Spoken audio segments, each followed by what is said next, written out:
everyone, it's time for a requested commentary. I'm Captain Logan. And I'm Eric. And Eric and I are today going to watch and talk about Kick-Ass, a movie neither of us have seen in quite a while, although I reviewed the sequel last December, so I'm sure this will be the best watch of this I've ever had. Still never seen it. Have you not? No, I never saw the second. Well, don't Everyone's bother said with it was it, bad. because it's not good. I mean, it's got its moments, and Jim Carrey is great, of course. And I like the comic. Because he had to disown it, and then you know, come out against the violence and everything, but he's really good in it. Well, yeah, I thought that from the trailer, because I didn't know it was him. Yeah. It was like Jim Carrey. I was like, really? Isn't it great that he disappears like Yeah. that? And this has nothing to do with this movie, but it's cool that Jim Carrey has been willing to do those kinds of supporting roles and stuff. Yeah. Yeah. So anyway, this was requested by Malik Myers, so thank you, Malik. We're gonna watch and talk about Kick-Ass. When was the last time you saw this? How long has it been? I don't think I've watched it since I moved here. Wow. It's not one I go back to super often, and I love Matthew Vaughn, and I will I still. I was gonna say I wondered if this is one that you had even watched very much at all. No, I've watched this quite a few times. I think Matthew Vaughn is the best working director. I don't think he's made a bad movie. Yeah. Even Kingsman 2, which is not as good as the first Kingsman, is not a bad movie. Like, he's never made a bad movie. I don't know. It's just never the one I think to go back to after First Class and Kingsman. It's just not the Matthew Vaughn movie I go back to. But I've watched it quite a few times. I like it. One day in my head, I had stuck just Nicolas Cage saying Frank D'Amico. And I was like, what is that from? I don't think I even knew it was Nicolas Cage. I just had this name being shouted in my head, and I could not place it. And I was like, oh, it's Kick-Ass. I almost censored myself because the title is a swear word. Yeah, it's one of those things where you just have to go with it. You know, there's no way to talk about this without breaking our own rules. Yeah. Mm-hmm. This was a movie that I saw without knowing the source material and was surprised I liked it all. Vince and I don't think Vince had read it, or maybe he had, or maybe he read a little bit of it and didn't like it, because that strikes me as the kind of thing Vince would absolutely loathe. And we went and saw it. Vince hates things like The Boys and stuff with like a burning passion. So I also don't like The Boys. He likes violent things, but things that are like super gratuitous and seem to just be there to make you go, he doesn't care for it. And Kick-Ass looked like that kind of thing to me. I've not gone back to much of it, but what little of it I've read, it's like, okay, this is kind of typical cynical Millar. And I love it, and I can't explain why either. And I like the second one too. I actually hadn't read the third one, but I really like the Kick-Ass comics. I cannot tell you why. I shouldn't like them because I don't like anything else Millar does around that. Something about Millar clearly cares more about Kick-Ass than anything else he's made independently in the past 10 years. He cares more about Kick-Ass than he does Starlight it's just better written. Thought and work into it. Yeah. He's not phoning and it is cynical. It's really cynical. And kind of mean-spirited, yeah. and you know, about the shock factor.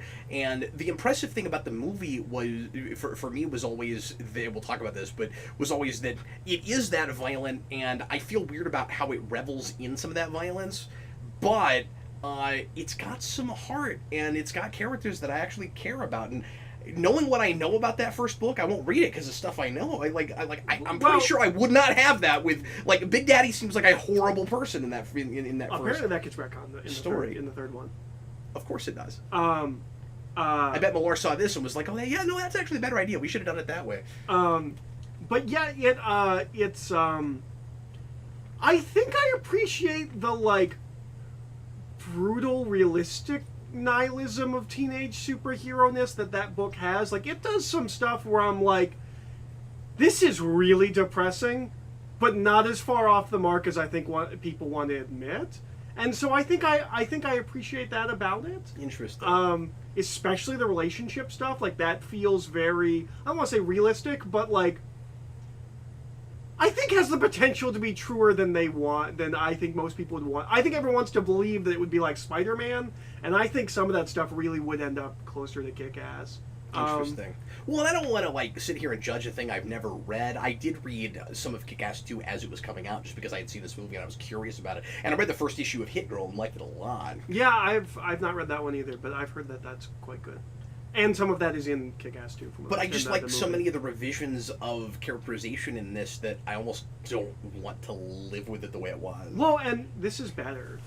Yeah, I was going to ask you if you No, thought this that is it's actually better, or No, this I is thought better. you would just say it's different.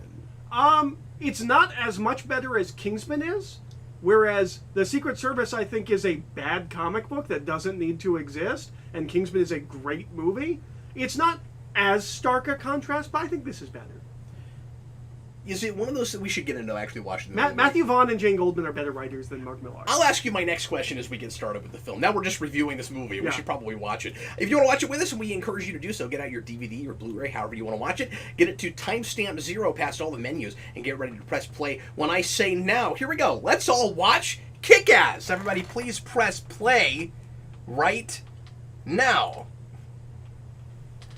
So, do you think that Matthew Vaughn was just smart enough to improve on the material and make it better without thinking about trying to make it work better for general audiences? Or is this a mask kind of situation? Okay, so here's the thing about this. So again, to talk, I guess to go back to Kingsman. Kingsman is not an adaptation of a comic book. It's produced simultaneously. Not as much, but also kind of this. The comic is not done when they start writing this movie. Oh, I had forgotten about that. You told me that. So the ending is very different, but I'm not sure if that's because they were trying to improve on it, or if that's because they just took a different direction. But I do believe, it's been a while since I listened to the commentary, but I do believe that he specifically says that he did not go there, specifically with the Big Daddy stuff, because he knew he'd lose the audience. And that's fine to do in a comic book where 100,000 people are going to read it. Yeah. But you don't want to do that in a movie where 100 million people might, or 10 million people might. Even in a rated R thing that is for an older audience, I think you're still going to lose too many people, probably. Mm-hmm. Well, and it doesn't fit the tone of this movie, which is more bubblegum poppy than the comic book is. Oh, this bugs me, actually. If I remember correctly. So this is the opening of the book, and the comic book ends this with going backwards, or at the end of the comic book, it opens with that guy walking into a building to go up to the top of it. Okay. He does not come back here at the end of this movie. We forget that we did this, and so this means nothing. Does it mean nothing, or is the point of it just to establish that people are trying to be superheroes and dying? Like, But that doesn't getting affect the hurt, movie. It's not like he becomes a superhero because it's in the zeitgeist, right? Like, no one else is trying to be a superhero in this. Yeah, but he inspires people to do stuff like that. Which is how it is in the comic. Is that we get to, he has now done the things that get to the end of... So it cycles back around to remind you that that's where we started. Okay, so two things. First of all, I think the idea ultimately is probably just to establish people don't have superpowers in this movie. Mm-hmm. Like, I think that's probably the only reason they left that in. Mm-hmm. That actually would open the second movie better, because the second movie is about bunch of people trying to be superheroes because of him. Mm-hmm. So I didn't even think of that, because I just saw it as a tonal like, you're right, story wise it doesn't have enough to do with anything, but it's kind of just there to establish tone and to establish rules. Mm-hmm. And there's Quicksilver. Yeah, which I always forget about. Like, this is where I know him from, and I remember immediately being like, "Oh, I like this guy. I hope he's in more things." And the other guy is in things too. Hot Tub Time Machine? Yeah, I feel like if I memory saw him in serves something recently, but I can't immediately place it. Or saw that he's going to be in something recently. Yeah, I forget. This is gonna get rebooted, isn't it? No. Or is that not happening now? Well, it's complicated. Okay. Because Matthew Vaughn said, look at what they're doing in the comics to know what they're doing. So I think it's going to be that Black Soldier woman. Right. But I still don't know if that's a reboot or not. I still don't know if that comic is... in that continuity. Yes. Not having read it, just having flipped through it. And, because I know CJ read it, or read the first solicitations 2 issues. for it. It was supposed to be a straight up reboot. Yeah, but you can never trust anything Millar says before you read his work. he tries to do the Stan Lee thing, and it doesn't work. Is he like Lindelof with Watchmen? Like, let's not even listen to him anymore. Let's just look at the thing and see what it is. Yeah, he just says things to be provocative, and it's very, he's trying to do the Stan Lee thing. Like, I don't know if you know what the ads That's were. a pretty embarrassing thing that could happen in a locker. That'd be pretty embarrassing. I'm sorry. You know what? I remember being really angry when I found out that he was like a fit British guy, because he's such a good like dweeby nerd in this. And then like when I found out, I was like, oh, you're like actually like handsome and charming and British. Screw you. But I think you kind of had to cast a person like that because he's going to have the body for it later. Mm-hmm. Although he doesn't have to. Or get... does he? I No. guess not. He doesn't really have to get ripped, does he? Because the accident that changes him just makes him like a little bit more impenetrable, doesn't it? He doesn't. Mm-hmm. He doesn't have super strength or nothing. Yeah, and like he gets a little bit more in shape, but like he didn't need to be like ripped. Although I don't remember if he's like ripped in this. And that's also added for the movie, is that like metal plate thing. Mm-hmm. That's not in the comics. Is the backstory with his dead mother in the comics? Yeah, and I think that exact scene is in the comics where he's like, that's pretty funny. Where he's like, "I will avenge you." He's like, "It's an aneurysm. It's not." So let me say, what I love about Matthew Vaughn is that he really likes violence, but he won't let it completely take a thing over. Mm-hmm. Like, if a premise calls for subtlety or for nuance or like reeling yourself in, he will.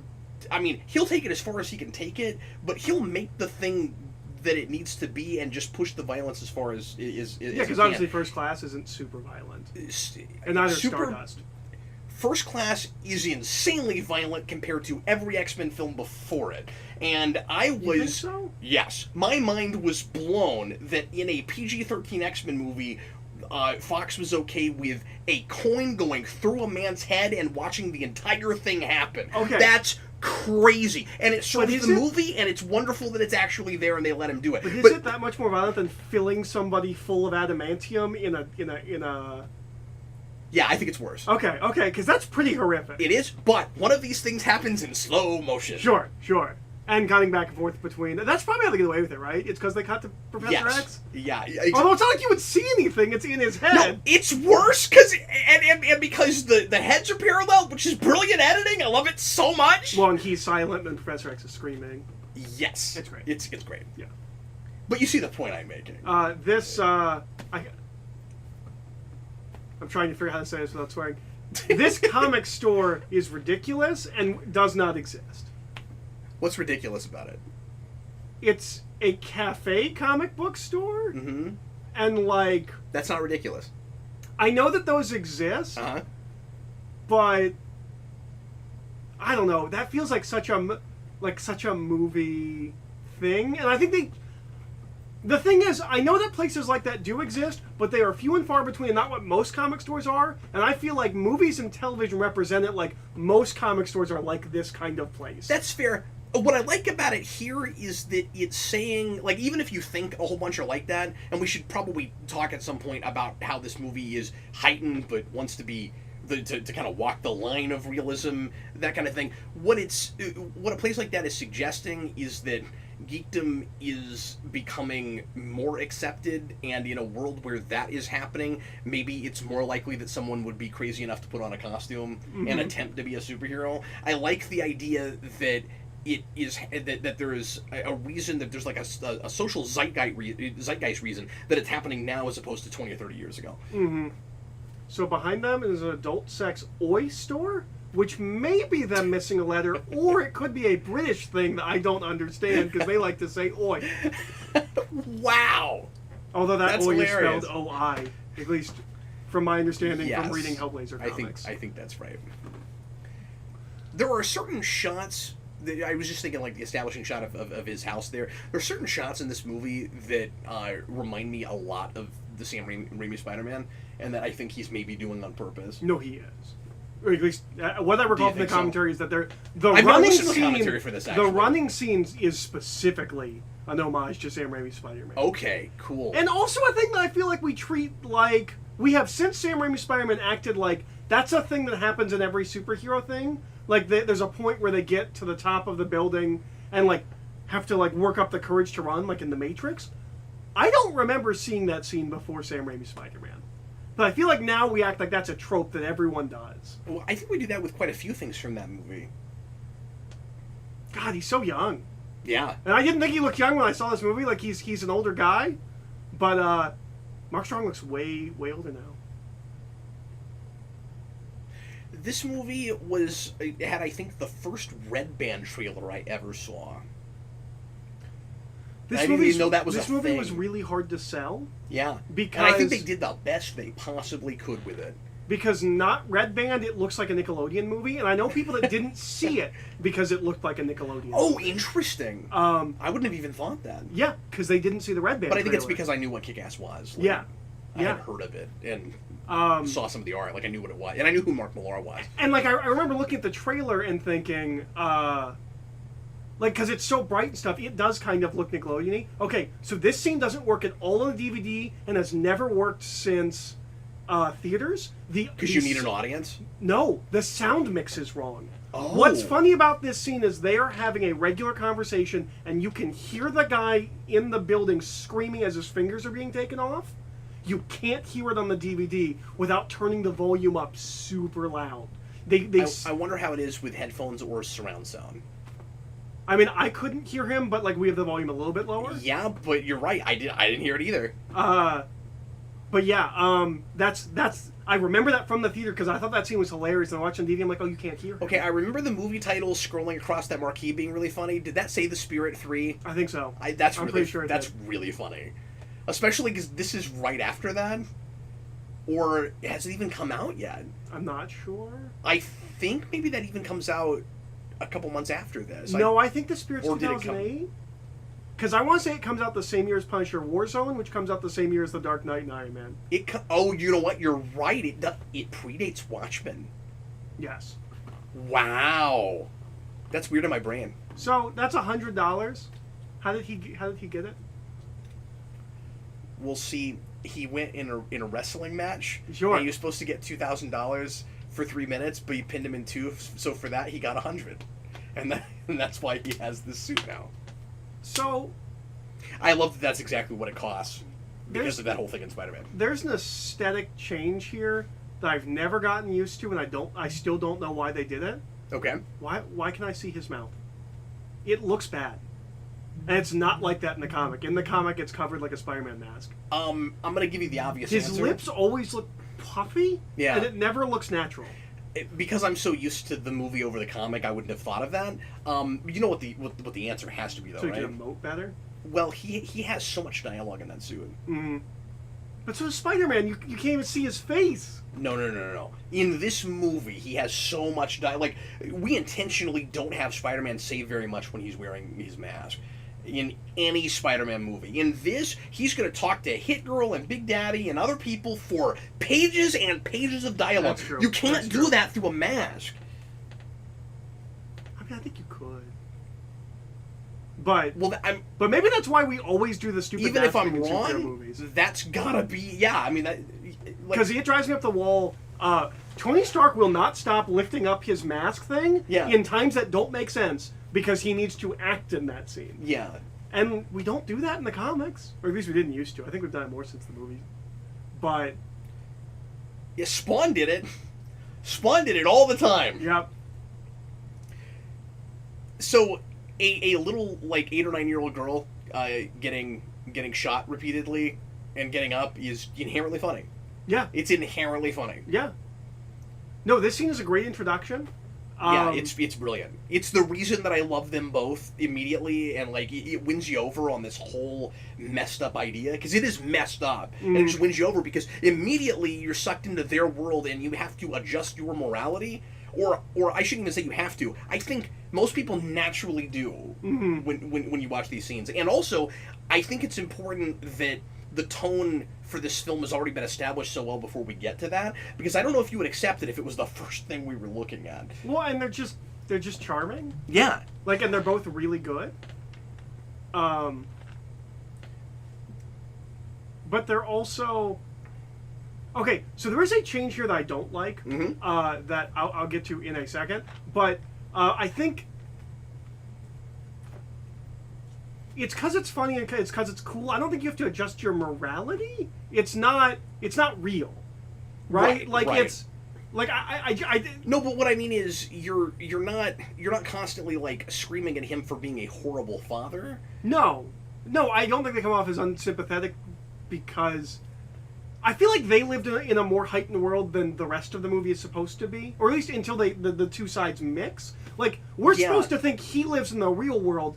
They live in some variation of like a Quentin Tarantino universe. See, I don't see it that way. I see it as when I say adjust morality, I mean I'm able to look at their world from their worldview, and they don't see the world the way the rest of us do. So it's the same world. They just, in their minds, it's like they live in a Tarantino movie. That's the difference. I should also, now that I'm talking about POV, should mention how great the cinematography in this movie is, because we are constantly revealing things to, especially Kick-Ass, with camera placement, which immediately puts you in his head. There's already been several moments where something is off screen and not even like a first-person POV shot necessarily, just the way the camera is placed, we're getting everything at the moment our protagonist is. And that's pretty impressive visual storytelling. So the thing that we change with Big Daddy and Hit Girl that I don't know how I feel about, because I want to say I don't like it because it doesn't make sense, but it creates a charming dynamic. I just don't know if I believe it. So in this movie, Big Daddy is Adam West. Yes. He's like very like old school, and he talks with a very specific kind of, I mean, specifically when he's in costume, he talks like Adam West, but like he has like a very like, and that's a specific choice he made. Yes. It didn't just happen to be like Adam West. He said, "I'm looking at Adam West when I'm doing this role." But even out of costume, he's very like gee golly, like, oh, you really threw me for a loop. It's like a Tarantino movie that was made in the 50s. Why does that guy's daughter swear like she does? Because in the comics, they both curse like sailors. Why does his daughter swear like that, and why is he okay with it? I never thought of that. Yeah. I think you're right about that. Now, it's a really fun dynamic, but it's weird because she's his kid. And you'd think he'd be like language. Yeah. Where it's like, I'm fine with blowing away the bad guys, but we need to have a modicum of civility or whatever. Yeah. Oh boy, I never thought of that. Yeah. Shouldn't it come from Kick-Ass?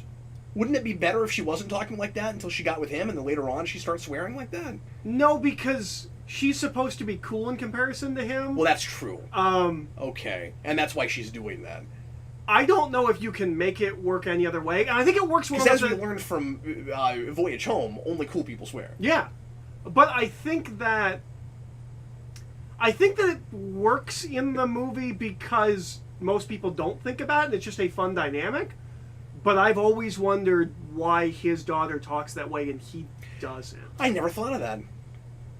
I wonder if I'll go back to the rewind. Like I actually did say that, but I don't think I've ever had that thought. Well, and it's interesting because he's so violent, but he kind of has that wholesome personality.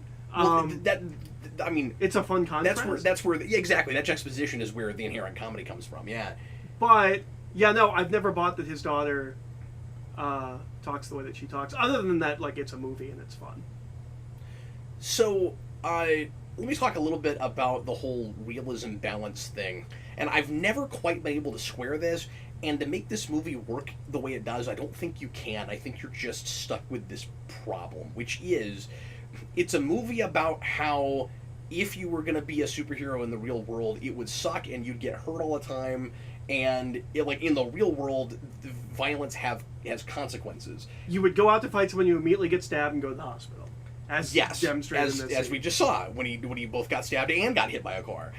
But the problem is we're also reveling in the violence. Mm-hmm. The movie's also having a lot of fun with it. You can't call it not gratuitous. The scenes in which there are, like that one, where there are consequences for the violence, and it's about the how extreme this life would be if you were to be crazy enough to do it, are good, and that makes me care more about my protagonist and be concerned about the conflict.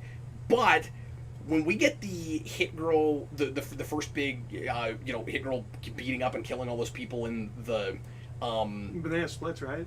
But yeah, it's awesome. But that's the thing, is like, I don't know how to feel about it, because like I'm supposed to be enjoying the gratuitousness of that violence, but it's also about the realism. Now, I guess you could make the argument that you're in her head and she's having so much fun, you're having fun. So I mean, I guess that's what that is. Well, but you can also... tell Vaughn really enjoys that stuff. Well, and that was also... really reinforced when I saw Kingsman. Yeah. But it's also... so, the woman here, the mom, she is the lead actress in the Witchblade TV series. Interesting. Which I keep meaning to... You gave me that at one point. I've not watched it yet. Did I? You did. Okay. She's... that show got canceled not because it did poorly, but because she had like a drug problem. Oh no, that sucks. Was that a sci-fi show, or what was that? TNT, I think. That's right. But That's she's a very right. pretty lady, and like it's kind of weird that she's like I guess I don't know how like messed up her life got, but it's weird to me that she is a background character in this movie and I think the second one. But like, I haven't seen her in anything else. Like, if she's acting again, you'd think she'd be not necessarily a leading role, but more than this. Yeah. But anyways, the thing with Hit Girl is the difference between what happens to Kick-Ass and what happens in Hit Girl murdering those people is that they're the bad guys. Yes. But also, I Okay, think Hit sure. Girl kind of exists in a different reality, because that's also the thing. But I think we're also supposed to revel to some degree in bad things that happen to Kick-Ass also. Are we? But I guess feel like it's sort always of treated with consequences. I get with consequences, but it's also supposed to be funny. Yes, and this movie is a comedy. Yeah. Okay. Fair enough. But because like when we do the thing in Kingsman, I love the gun paintings. It's one of my favorite things in this movie. It's very cool. I love the revolver paintings. Sorry. I also love how he's lit here because it beautifully transitions like this. Yes, that's awesome. Although I am going to say I appreciate that this is kind of stylized and it's a little heightened the way it is. I don't know if I would have gone as overexposed as we did with the color scheme. You don't think so? I don't know. I think if it wanted to be more realistic, it would have been a mistake. Okay. But I think it works in this movie. For the movie that Matthew Vaughn made, I don't know if it like a direct adaptation of the comics, it would have worked. Sure, but I'm sorry, you were making a point. So this the scene in Kingsman is very specifically Westboro Baptist people, so you won't feel bad they're being murdered, as opposed to the comic where it's like a mass wedding. And that's supposed to be like a catharsis in the movie, where it's like we'd all like to see something horrible happen to these people. See, I've talked to a lot of people that read it like that, and I think there might be a little bit of that. I don't think that's what it is, or I don't think that's all what it is. It is, we need to kill a bunch of people, and we need to not lose our audience. So we will pick people that no one likes, because in the comic for Kingsman, it's a mass wedding where it's a bunch of couples all getting married together. And it's supposed to be this like ironic thing of like on the happiest day of their life, they're all going to murder each other. Whereas in the movie, because again, Matthew Vaughn doesn't have Mark Millar's sensibilities. So he doesn't do the Big Daddy thing in this movie. And in Kingsman, so he picks a group. He likes violence, but he doesn't have a mean-spirited streak. Yeah. So he picks people that no one's going to feel bad if they all get murdered. That I don't actually think that's a wouldn't it be great if this happened kind of a thing. No, see, but background that's leading you to that. Mm. When I watched that movie, it took me completely out because it felt like it was making a statement. Mm. And I think it is making somewhat of a statement, but I think that he arrives to that place. Came completely out of nowhere that had nothing else to do with the rest of that movie. No, it's super integral to the plot. Well, I've only seen it once. Okay, and I just remember in the moment feeling like, why are we suddenly going after that? I mean, obviously I don't like those people either, but like, why are we suddenly going after that? Like, it makes sense in the plot of the movie. Okay, sure. But he does that with this too, where he likes violence in a way, like kind of like a Tarantino kind of a way, like Matthew Vaughn understands the difference between movie violence and real life violence, and I don't think that Matthew Vaughn is someone that like and Robert Rodriguez has this too. Like Robert Rodriguez likes to make super violent movies. Robert Rodriguez is also very openly doesn't own a gun, doesn't know anything about guns, but like loves making movies where people shoot things. And like it's there's also substance on top of it. It's not just driven by that. It's not that McFarlane thing of you like seeing this bloody stuff, right? So I think he thinks it's fun the same way that Tarantino and Rodriguez do, where violence is fun in a fictional context. And I think that is the difference between. And it's not the be all end all. Yeah, he's not Snyder. Yeah, and I think that's difference between. I love that. I think it's hilarious. They put him in the big microwave. That still is pretty funny. Yeah. Apparently, they had to fight a legal battle with Marvel for this. Because of Wolverine? Because of Wolverine. He's kind of snotty about it. Not snotty, but like he's kind of snide about it in the commentary. He's like, it's called parody, Marvel. Yeah. Yeah. Apparently, there was some pushback on that. Okay, but can we break that down for a second?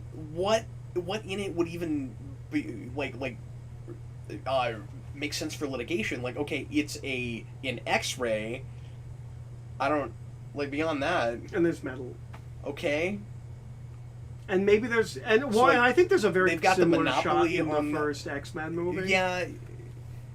For 2 seconds in a flashback. Mm-hmm. Okay. No. When they're examining his body. Yeah. No, you're right. And I think that's. I don't want to say like shot for shot, but I think that is an intentional homage to that shot from X-Men. Okay, but it's clearly an homage before it's... The other smart thing he does with this movie versus the comic, not smarter than the comic, but different, is this is I don't want to say this is a parody, satire, poking fun at superhero movies. Yes. All of the things that this is building on are superhero films, where the comic is not as interested in that. Yeah, but that's nice because that's the medium you're working in. Mm-hmm. That's always been one of my arguments for the Watchmen movie, is that it does that with the costumes. Mm-hmm. Be nice if it somehow did it with other stuff, but it has to.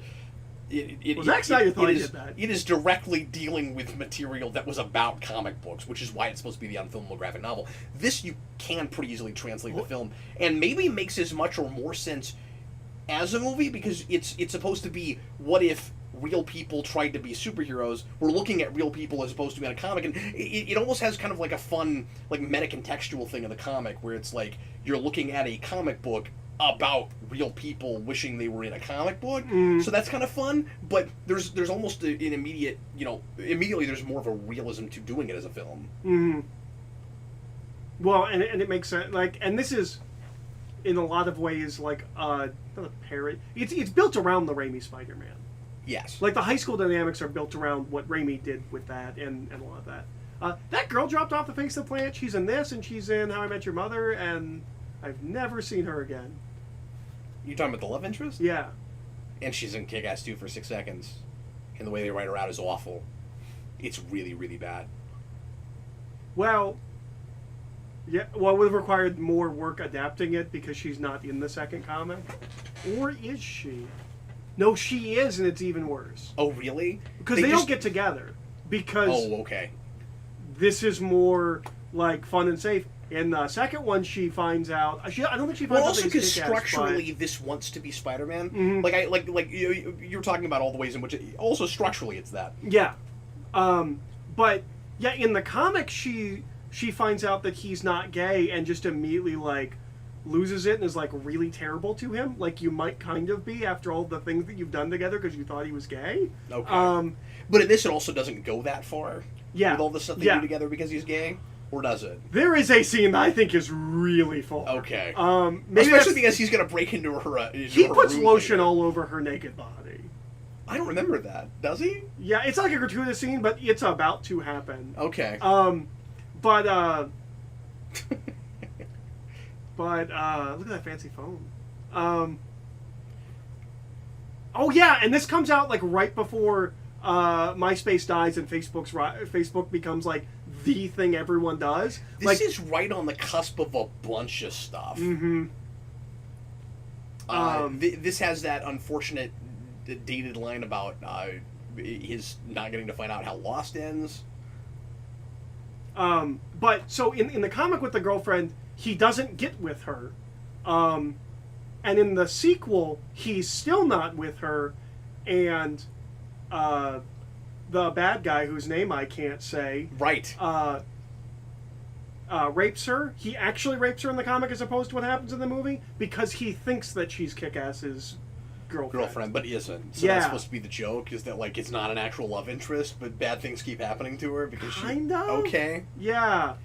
But yeah, I think this is intentionally structured on, like no, I it didn't definitely occur to think me it how does. much of the structure of this is Spider-Man, because it wants to curb your expectations and turn things on its head. Mm-hmm. So it's like, you don't expect her to find out that he's Kick-Ass so early. When he breaks into her room, you expect it to be a really romantic scene, but she immediately is like... She, like, hits him, and... But then it does turn into a romantic scene, if memory serves. Mm. I think she gets over it pretty quick. Yeah. It's been a little while since I've seen this, but... How well do you think he carries the film? I think he's quite good. I think he's great, and he's never been this good again.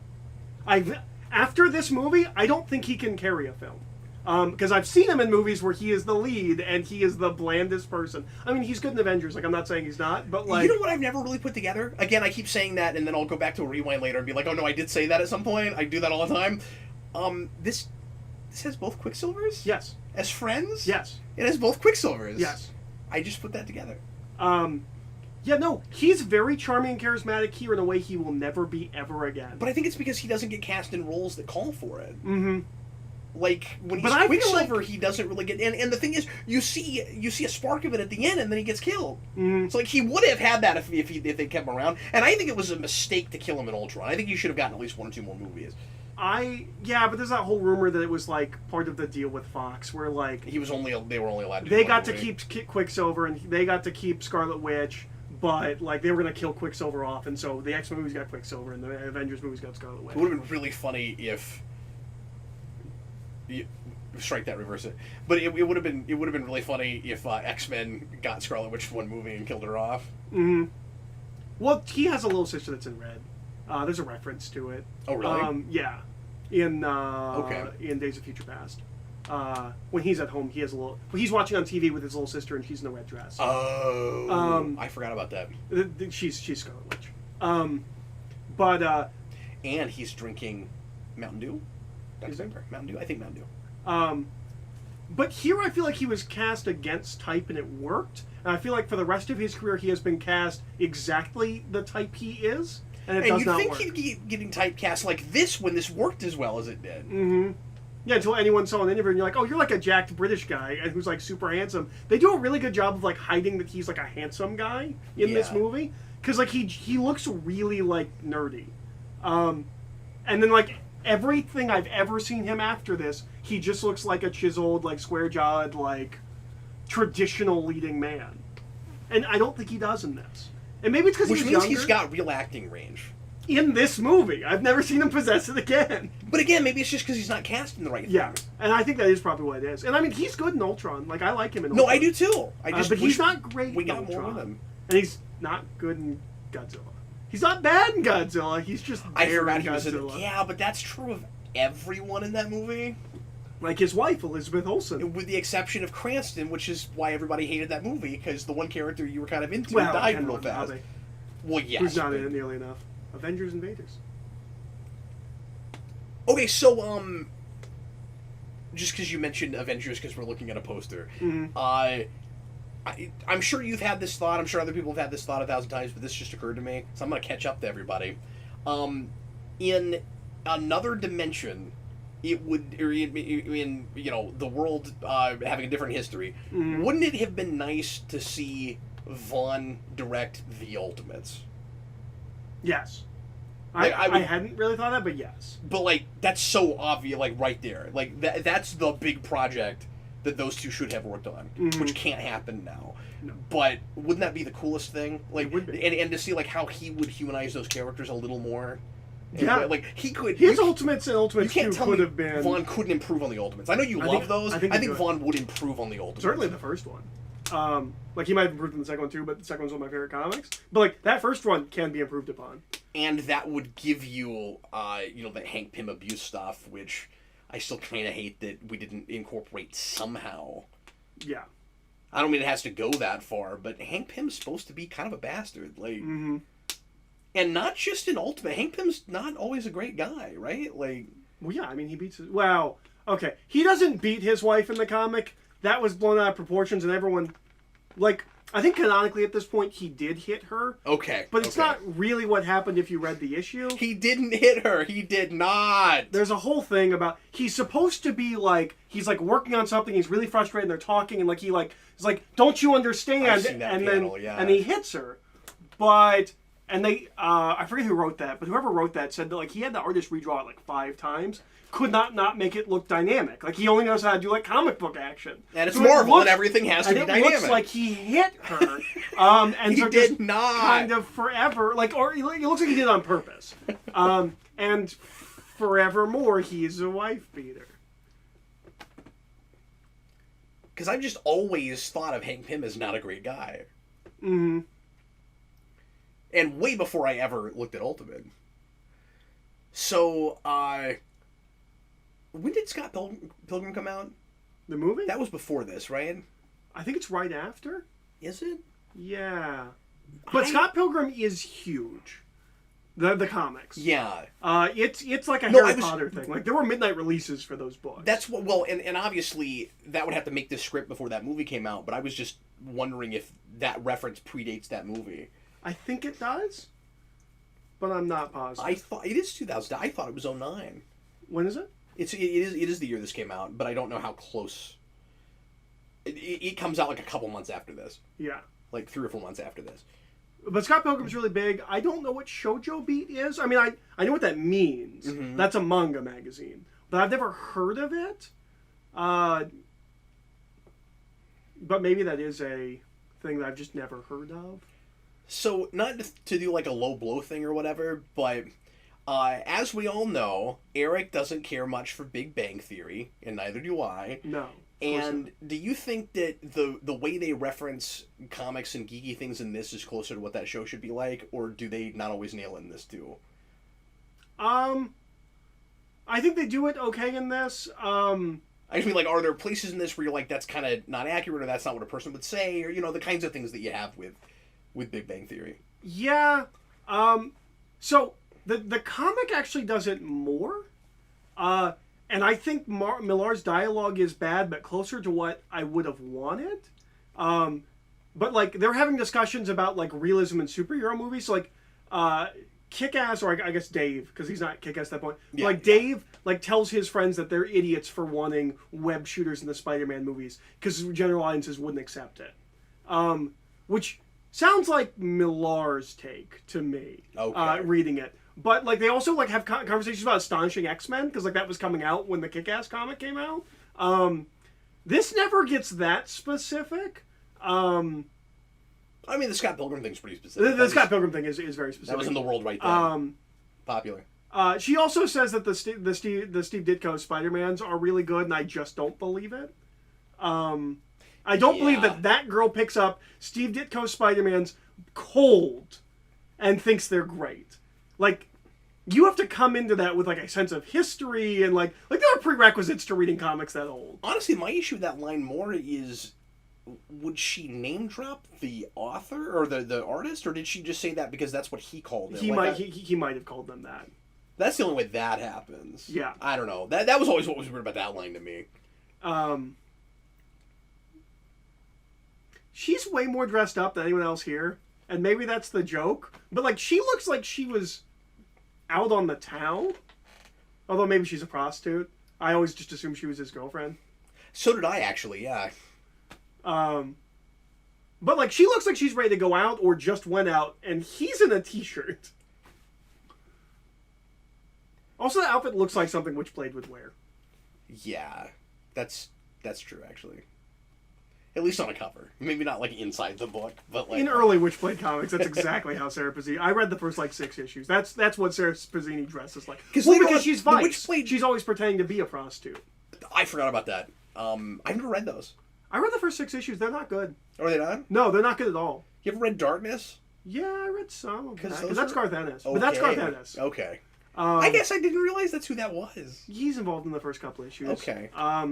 But no, Witchblade gets great later when Ron Mars comes on. But those early comics are not. And doesn't it have like a really weird reboot thing that happens? Did you tell me about that?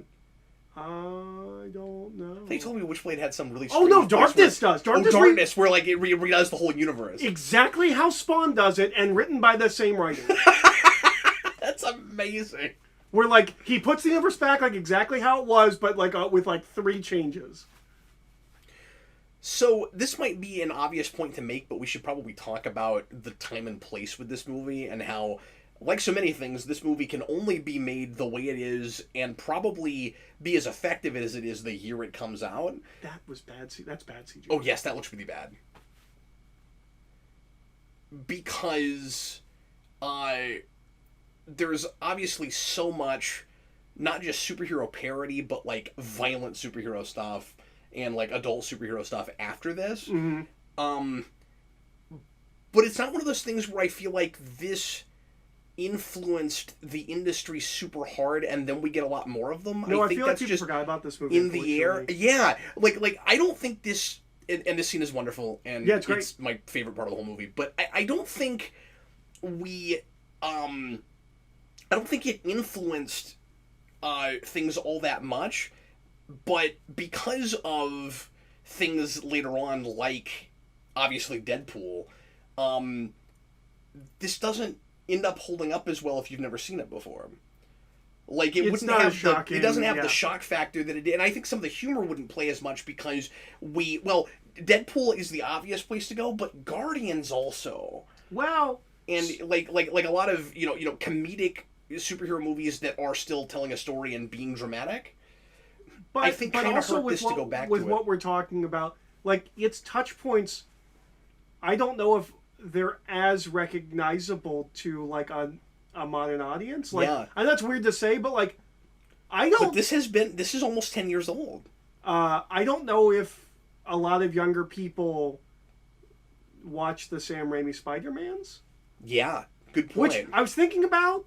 So we don't want to do the origin every time, right? Like you don't want the Batman problem, but with Uncle Ben not existing in the MCU, is there a generation of people that don't know that his motivation is Uncle Ben? Great question. Yeah, because they're like, oh, you've all seen Spider-Man. Yeah, except for the kids that haven't. Yeah, and think of those as the good ones, and why would I go back to those boring old ones? Yeah. Yeah, and certainly I'm not going to go back to the immediate previous franchise. Because everyone says those are terrible. With the reputation that 2 has, at the very least. That's the whole problem. I mean, that's the big issue I have with let's not even talk about I get not doing an origin movie. The fact that there's not even talk about it is a problem. Mm-hmm. Mm-hmm. And I've argued with people about this. You're like, well, everybody knows Spider-Man's origin. I'm like, but time moves forward and people die and other people are born. And the people who are born have to learn about the things that we all know already. And it's ridiculous to expect everybody coming up to look at every iteration of these things as we keep rebooting over and over and over again and making these things so many different times. Mm-hmm. And at the very least, as a narrative piece, things should stand on their own. Yes. You know? Well, but no MCU movie follows that rule. None of them stand on their own. At least after Avengers. You think? Yeah, no MCU movie stands on its own. I think Doctor Strange kind of does. I think Black Panther kind of does. Black Panther requires Civil War. Does it? Do you have to have that?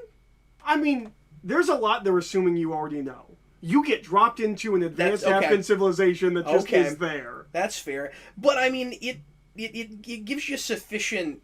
Black Panther probably does it better. Backtracking, like Doctor Strange, I guess, stands alone okay. Yeah, I don't know. I would fight you on that to a certain degree, but... Captain Marvel does not. But you're just saying because we're already in, like, an established universe, right? Yeah.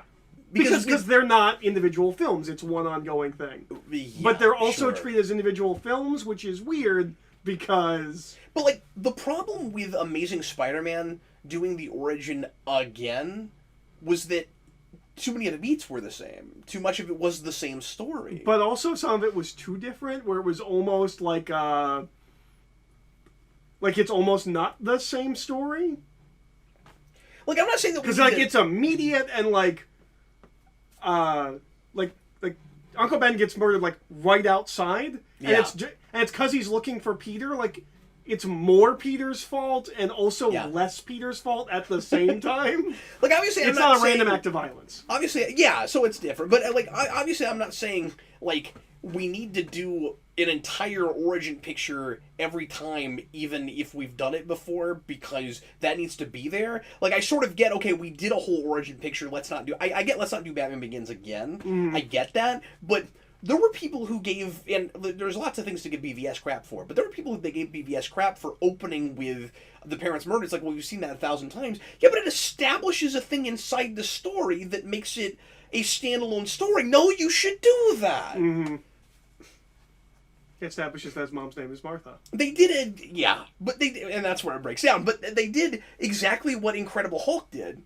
That was so smart, and well, we kind of already did the whole Hulk origin thing, so let's just put it in the opening so that you know where you stand with the thing. And I don't know what that relationship was with Uncle Ben. I don't know if he existed. Pretty sure he did, because that's I feel like briefcase now that we saw. When is this video going to drop? It may be a week or two. Okay, It may be a little while. I had that thought with Homecoming or with Far From Home. Yeah. Where we just play the happy stuff as a joke. Where like Spider-Man's got a hot aunt, everybody wants to sleep with her. Shouldn't that really have been like? Wouldn't that have been the perfect opportunity to bring up Uncle Ben and he's like, but you're moving on? Yeah, and also the idea that like that like that's the guy who might replace his uncle, who is also kind of like his boss for being a Spider-Man. Like, there's a whole interesting dynamic. Based on that, I don't think Uncle Ben exists in the MCU. I actually really like that idea, but we should talk about. Anyway, I'm sorry. We should get back to Kick-Ass. But so what started this whole thing is the touch points for this movie. Boy, the IP address thing feels so quaint now, doesn't it? Yep. But the touch points in this movie being the Sam Raimi Spider-Mans and to a lesser degree the X-Men films, I'm willing to bet a lot of kids haven't watched those. Yeah. You're. I'm not going to take that bet. That's absolutely the case. Yeah. And it will be more so going forward. Like, even if that's not true in this moment, in 10 years there are 15-year-olds who have only watched the MCU Spider-Man movies. Well, and I said earlier that there were things that date this movie, and like I don't ultimately know how much of a problem that is. Like, this is like for the audience that like with this premise, I think immediately it is going to end up being a dated idea, and you're kind of stuck with that, so you might as well lean into it, I guess. Mm-hmm. The thing that I'm mixed about the Lost thing. And the comics are worse about it. Like, the comics talk about, like, issues of Astonishing X-Men that came out Stuff like 6 that came weeks out last ago. Thursday. Yeah. But it puts it in the exact time and place. And I don't actually know if that's a problem if this franchise if this had become a franchise and had kept moving forward in the real world. Mm-hmm. It creates a divergence point for this timeline. Sure. Yeah, that's a really good point. It's now, like right now. Like an alternate and at the end of this movie, we're in a a different place. And had the sequel not sucked and we'd gotten a third one, like, we might have... And we keep diverging. It keeps getting crazier. And like I like the idea of a world that looks more like the one that we live in, but as the superhero thing takes off, it's life imitating art where we're creating more of a comic book in the real world, where now everybody does kind of live in a comic book. Mm-hmm. And that is what the comics do. Would you argue that that's ultimately kind of what it's about more than anything?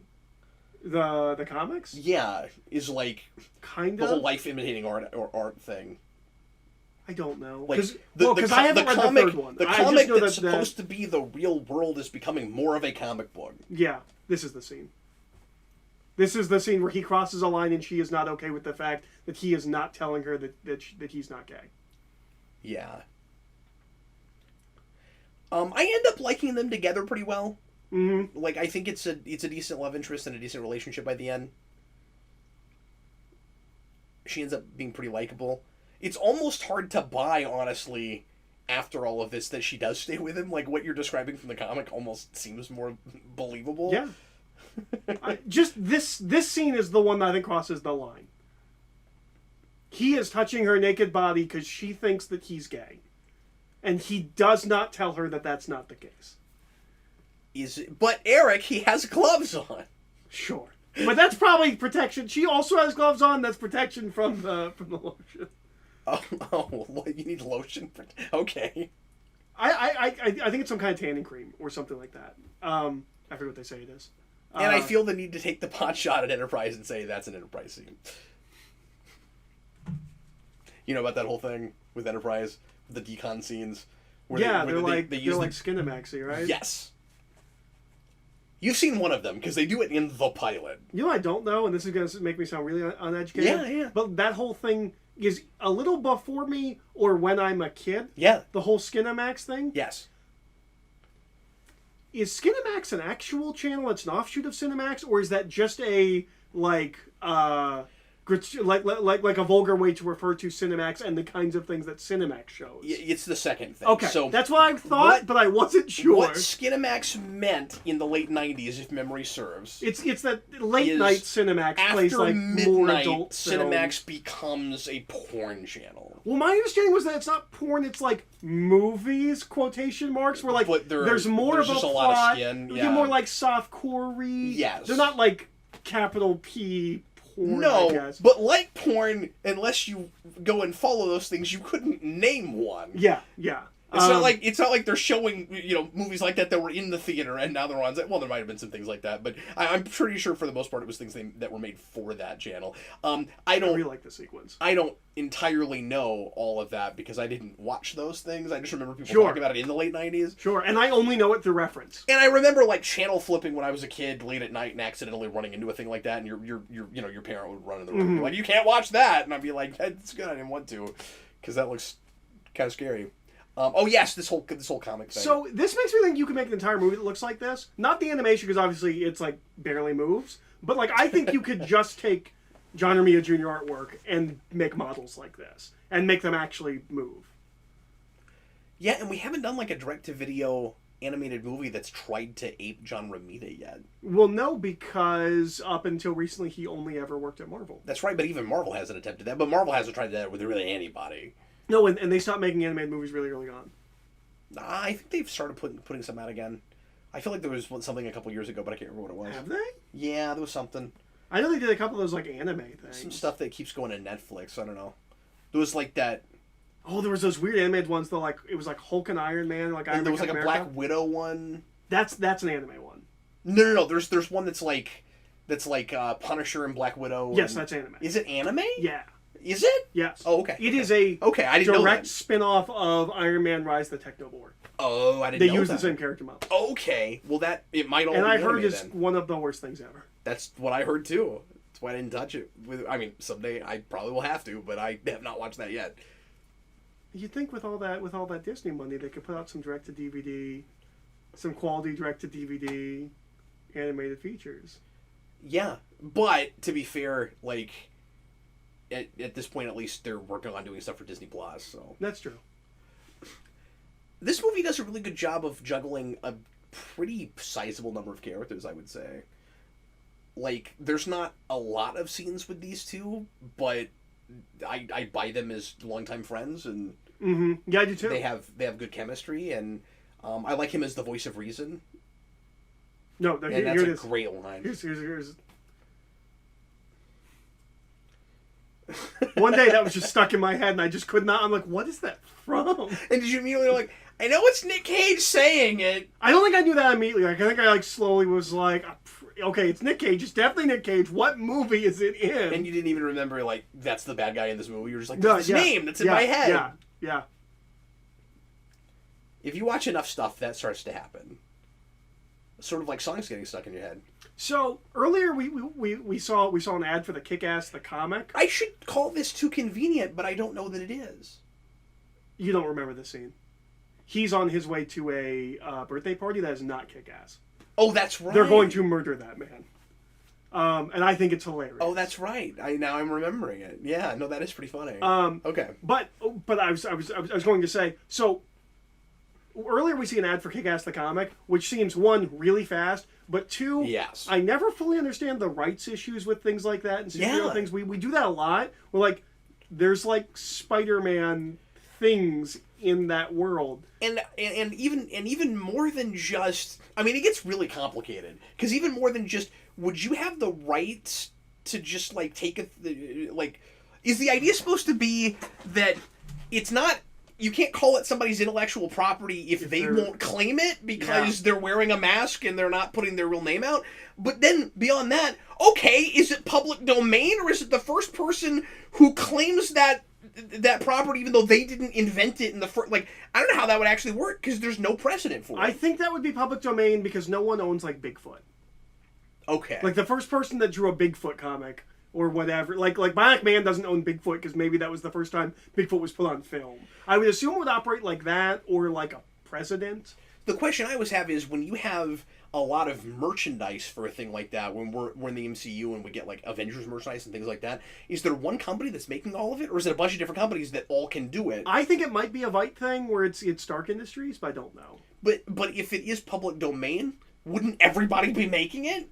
But no one has secret identities in the Marvel Cinematic Universe. Okay, so that's a bad example. Okay, go back then to like Superman or Batman or the Sam Raimi Spider-Man, so it's like Spider-Man balloons. Yeah. Yeah, I don't know. I assume that ends up being public domain. But what I was going to say is, I don't buy that a comic happens that fast, or I don't either. fully understand the legality of that. I do buy that immediately they start going to birthday parties.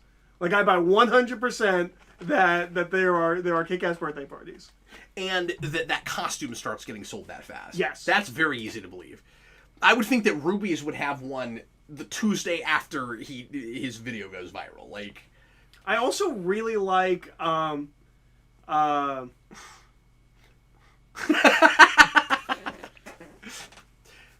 he is a very likable and fun to watch villain. Yes. And it's impressive because he's another one of those bad guys that's just a mob boss guy. Mm-hmm. But he's so much fun. Yeah. I like Mark Strong a lot. He is never better than when he is working with Matthew Vaughn. What other things has he done with Vaughn? He did Stardust, which he's very good in. He's still going on about this, and it's great. And he's also the Q in the Kingsman films. Oh, yeah. Yeah, he's great. He's really young here. I know you said that. Yeah. But, like, this kind of personality that he has, you do not see when he's playing Sinestro. I forgot that's who that was. Wow. Yeah. Which is a missed opportunity. Or in the Sherlock Holmes movie. Because that's one of those casting choices where you go, oh, yes, of course, and then you see it, and you're like, why that guy? If he's not going to do the thing that was on the obvious reason. He's fun in Shazam. Yeah. But they don't give him enough. But he's bigger and more fun than he was in as Sinestro. Do you have that thing that I do sometimes where there are so many superhero movies now and you see them all that like they start mixing up in your head, and after a while you're like, oh yeah, that's right, there was a Shazam movie just like 5 months ago. Yep. And I kind of forgot all about that. And he was in it. And I liked it fine, but I keep forgetting that it exists. Yeah. But I love the idea of this. Like, this feels almost Stan Lee if Stan Lee was a more violent writer. But like Stan Lee did the big fun thing, or one of the big fun things he talks about with Spider-Man is like Spider-Man tries to cash a check and he can't because how you prove you're Spider-Man, like that kind of thing. Right. I like that because it's a kid who just made a costume at home. Anyone can dress up as him, and you don't know who he is. Like, nothing makes him more or less look like the real Kick-Ass than anything else. Like, the mob bosses only see him on, like, security footage. So, yeah, he just kills a random guy in the street. Even more than that, and I don't want to, like, say that this is what the story should have been or rewrite it, but you know what would have been a crazy, amazing place to take something like this? Kick-Ass, like, sort of kind of has a superpower, but forgetting that it's still sort of that like more realistic street level people don't really have powers thing. Not only could anybody pretend to be Kick-Ass and nobody know who the real one was, what if somebody put that costume on and was a better Kick-Ass than him? And then, like, I'm Kick-Ass now, and everybody would believe it because he's, like, got training and is actually good at it. Yeah. And, like, you could become the real version of a character by just being better at it. Mm-hmm. Never thought of that.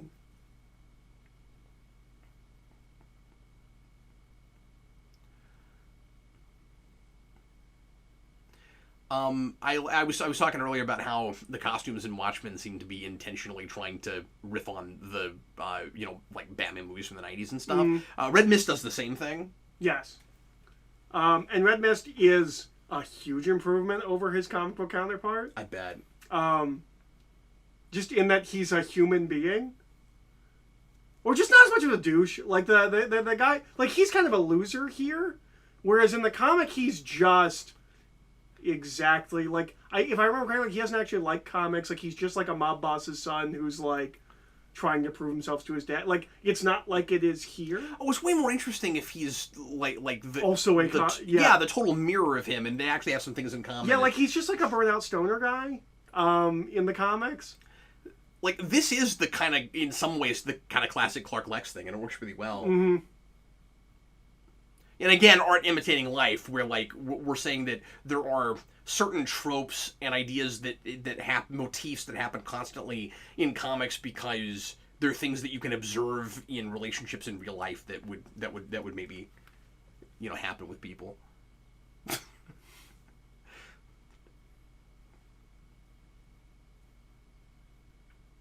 And this is the last time I remember this actor showing up and it kind of being a big deal. After this, he is just in things. Because obviously he gets real big with Superbad. Okay, I didn't know that because I've not seen that. Oh yeah, he's McLovin, and he hates it when people call him McLovin. Apparently. Oh really? Does he like wish he hadn't done that movie, or? No, I just think it's one of those things where it's like, yeah, I get it. I was in that movie. Like it's like people just call him that like it's his name. I don't know. I guess it bothers him. That happens with actors when something gets really popular. So he was really big in that, and he was real hot for a second. And he does this movie, and like it's not like a huge deal he's in this, but like he's a bigger name than Alan Taylor Johnston when this movie comes out. Sure. Like people know who he is. And then after this, I never see him have a role like this again. Like, he's the best friend in Fright Night. Like, yeah. I don't even know if he was in the trailers for that movie. Like, he's just kind of in things, and maybe he's just rich and doesn't have to do things like that anymore. Or doesn't have to, like, worry that much anymore. I don't know. But I also think it doesn't help that he hasn't aged at all in, like, 15 years. Like, he still looks the same. Really? Yeah, he kind of looks identical. Okay, so he could make a Kick-Ass sequel tomorrow, and you would buy it. I don't know if that's true with Alan Taylor Johnston. I like to read too much into the scene. May I do that? I think everything about this is doing what I was talking about with the costume. It's like from his imagination. He grew up watching 90s superhero movies, and everything about this is a 90s superhero movie. Mm-hmm. The way the car is being shot going down the street, that cinematography looks different from anything else in the movie because it's trying to look like the Schumacher Batman movies, but go like way too far with it, where it's like back and forth, like whoa. And I don't know if you were paying attention to that score, but like that's a lot of more kind of generic 90s superhero movies. Mm-hmm. I mean, we kind of shoot like that in Forever. Well, that's what I'm saying. The car scenes, yeah. Yeah, no, but that's what I mean. It's the Schumacher Batman movie with the car scenes. Yeah. But I'm talking about but the score is like other like really generic superhero movies from the 90s. Who does the score for this? I'll look it up because I don't know right off.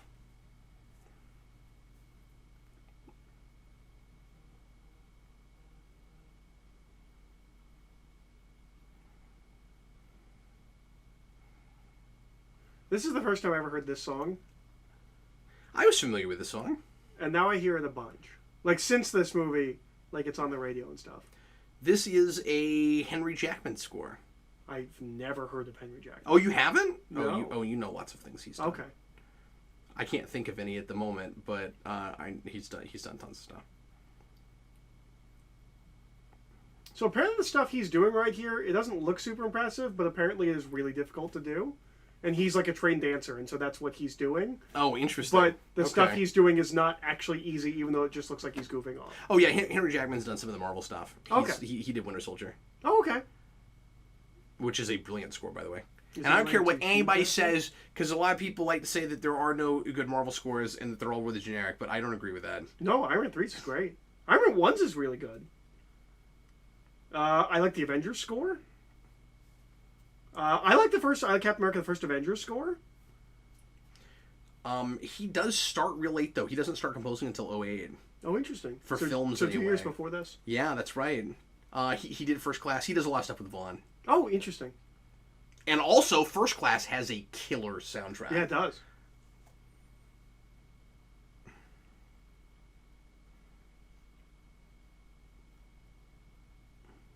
Okay, I said some of the Marvel stuff. I guess just Winter Soldier.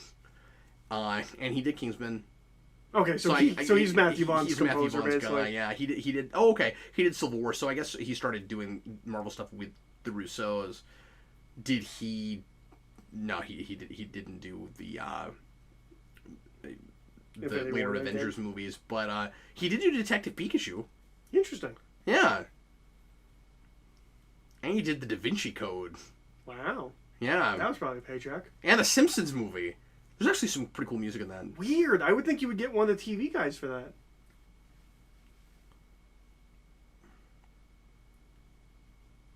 Oh, okay. The last few things I've mentioned, he didn't do the whole score for. He did like additional music. He did some extra stuff for. Yeah, yeah. He was brought on for lots of different things to like arrange, and he did arrangements for Dark Knight and Hancock. Interesting. Yeah. Interesting career, that guy. Anyway, this movie. Oh, look! He's in a fiery, burning building because it's Spider-Man. And his nemesis, who's pretending to be a good person. That's right. Although, he's actually trying to help him in this situation. Yeah, but the whole thing's a setup. But not from him, because he didn't know about it. Well, no, he did know about it. Oh, he did? Yeah. Oh, I forgot. I thought he didn't know about the burning building part. Like he knew he was supposed to... Well, the burning like, go building get kick ass, was Hit Girl and Big Daddy. They came in and murdered all the guys there. They were supposed to be waiting for Kick-Ass, and he was going to bring Kick-Ass there, and then they were going to kill Kick-Ass. But... Oh, that's right. Well, it's been a while since I've seen this. Yeah. And I was looking up stuff from the composer, so... So, in a little bit... Just lay off me, everybody, okay? Just lay off! In this scene, he's gonna plug that bear in. Yes. Because it's got like a USB drive. This is another thing that doesn't work as well, not in the theater. Every other file on that bear is naked women. Like, he's just putting it places where there are naked women, but on a small screen, you can't tell that that's the other things. I don't think you can tell as well that that's the other things. Interesting. But that's somewhat of a credit to the movie, right? That it's that theatrical. Like... Yeah, absolutely. Oh wow, the sound mixing I think is on. That's a problem with a lot of DVDs. Like I don't know if that's sure. theater over. Like I think that's an actual problem. But no, like I guess it doesn't really matter. But like I feel like on smaller TVs you can't really tell that there's kind of a joke there that everything else is naked women. We've probably talked about this before because we've done a commentary on this movie, but and the commentary I'm about to mention we also only listened to and didn't actually watch. But there's a scene in Daredevil that will never be as cool and play as well as it did in the theater. Yeah. When the kid wakes up in the hospital and he has to deal with all the sounds. Oh yeah. In the theater, that's just everywhere. It's awesome. Yeah, see, it's all women in the shower. I guess you can see it on a smaller screen. Yeah, but I never noticed that before. Yeah. And you blink, you miss it. It's not there very long. No, but. Okay. But I think that's a funny touch. But Eric was watching this like rated R movie, the Red Band trailer, and he was just looking for all the nudity everywhere in the film. He had to see how much nudity there was. So he was like really watching for it. Well, I saw it in the theater. That's why he noticed it. No, you noticed it because you were looking for it. You're like, where's all the nudity? Sure. I gotta find it. Was this 2010? I'm 19. I'm not looking for nudity in movies. I appreciate when it's there, but I'm not looking for it. This scene is great. Yeah. And kind of a spiritual predecessor to the big shootout in Kingsman. Yeah. Now that we're looking at this again, you're absolutely right. And now that we've been talking about and listening closer to the score, this has some really good music in it too, actually. Yeah. This Big Daddy theme is really good. And it's kind of hard to write a memorable score in a movie that has a lot of popular music in it. So that always impresses me. Well, and also a movie that, or a score that has to, in some ways, feel like other scores. That's true, too. Because you want this to feel like a superhero score. Yeah. And sometimes different superhero things. Mm-hmm. As I alluded to earlier. Maybe I didn't read too much into that. Maybe that's exactly what it was doing. I'm going to stand by that. I think it was actually doing that. That middle guy is the guy from 24, right? The guy from 24? Yeah, the guy who has cancer and has to take the plane up. Is that who that is? I didn't get a good look at him. I'm pretty sure that's who that is. Let me get a good look at him. If we ever see him again. We'll never see him again. Now we're just going to spend this whole scene in this commentary trying to see that guy that we're not going to get to see. Okay. I guess we'll never know. So, one of the things I've noticed rewatching this is that the way the F word is used in dialogue feels... This is a weird thing to say. It feels very Vaughn. I feel like Vaughn has a very specific way of writing the F word being used. Or maybe it's Jane Goldman. Because like most of his films, this is co-written with Jane Goldman. There's like a rhythm to the dialogue, and specifically in the way the F word is used. And it's like deliberate. Yes, and or it's just how they write. Mm-hmm. But like the dialogue in this feels similar to the dialogue in Kingsman. And for some reason, specifically with how the F word is used, like I don't know, it's maybe it's a British sensibility because they're both British. Like maybe that's what it is that makes it more distinct. Is like the British people swear a little bit differently than American people, and yeah, that's interesting. Yeah, but like I've been noticing that rewatching this, so I'm like, oh, because this is also the only other R-rated film he does before Kingsman, I think, because Stardust is not.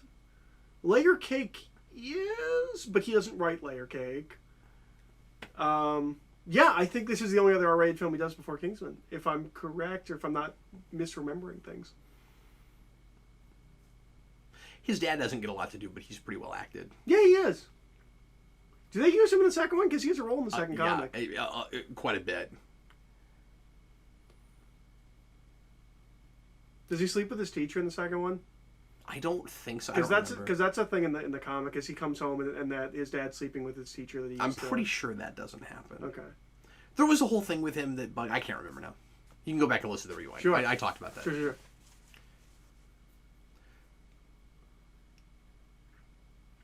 Well, actually, did we really need to?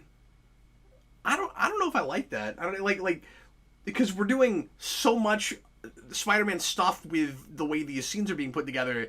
Like this is obviously another one of those, and then we have to immediately be like, let's evoke Spider-Man right now. But Spider-Man doesn't get the girl. He gets to kiss her upside down, but that's about it. Yeah, like Peter Parker gets the girl. Yeah, what is he talking about? Especially in the comics. I mean, I guess Black Cat later, but like none of the women are interested in Spider-Man, and some of them hate Spider-Man. That's true. And if he's just talking about the movies, that only sort of works with the first one. Yeah. And again, he doesn't even get the girl. He just gets to make out with her, and then at the end of the film, she's like, I thought I love Spider-Man, but I don't. Yeah, but I don't. Yeah, so no, it doesn't work there either. No. So what is he talking that's about? That's not a great line. It makes more sense with Superman, kind of. If you go back to like Lois Lane loves Superman, but not Clark Kent. Clark Kent's like, why doesn't she ever notice me? Yeah, no, actually, with most every example you could think of, the it's opposite would be true. Because Mm-hmm. at the end of the day, no one's in love with Batman. I mean, let's go back to They're in Batman love with Forever. Bruce Wayne, yeah. We did that there too. Well, I guess she was in love with Batman and then got over it. Right, but she got over it. Yeah. And then they have that hilarious Batman smiling scene. Yeah, this is the most we'll get with her being upset about the fact that he lied about being gay. Yeah, I guess the thing that was supposed to be... I guess they're just such flipping good friends script, now. Yeah, I guess the thing that was supposed to be flipping the script was just, oh, look, she's beating him up for a minute. And then that's all you get. That's where it went too far for me in the theater.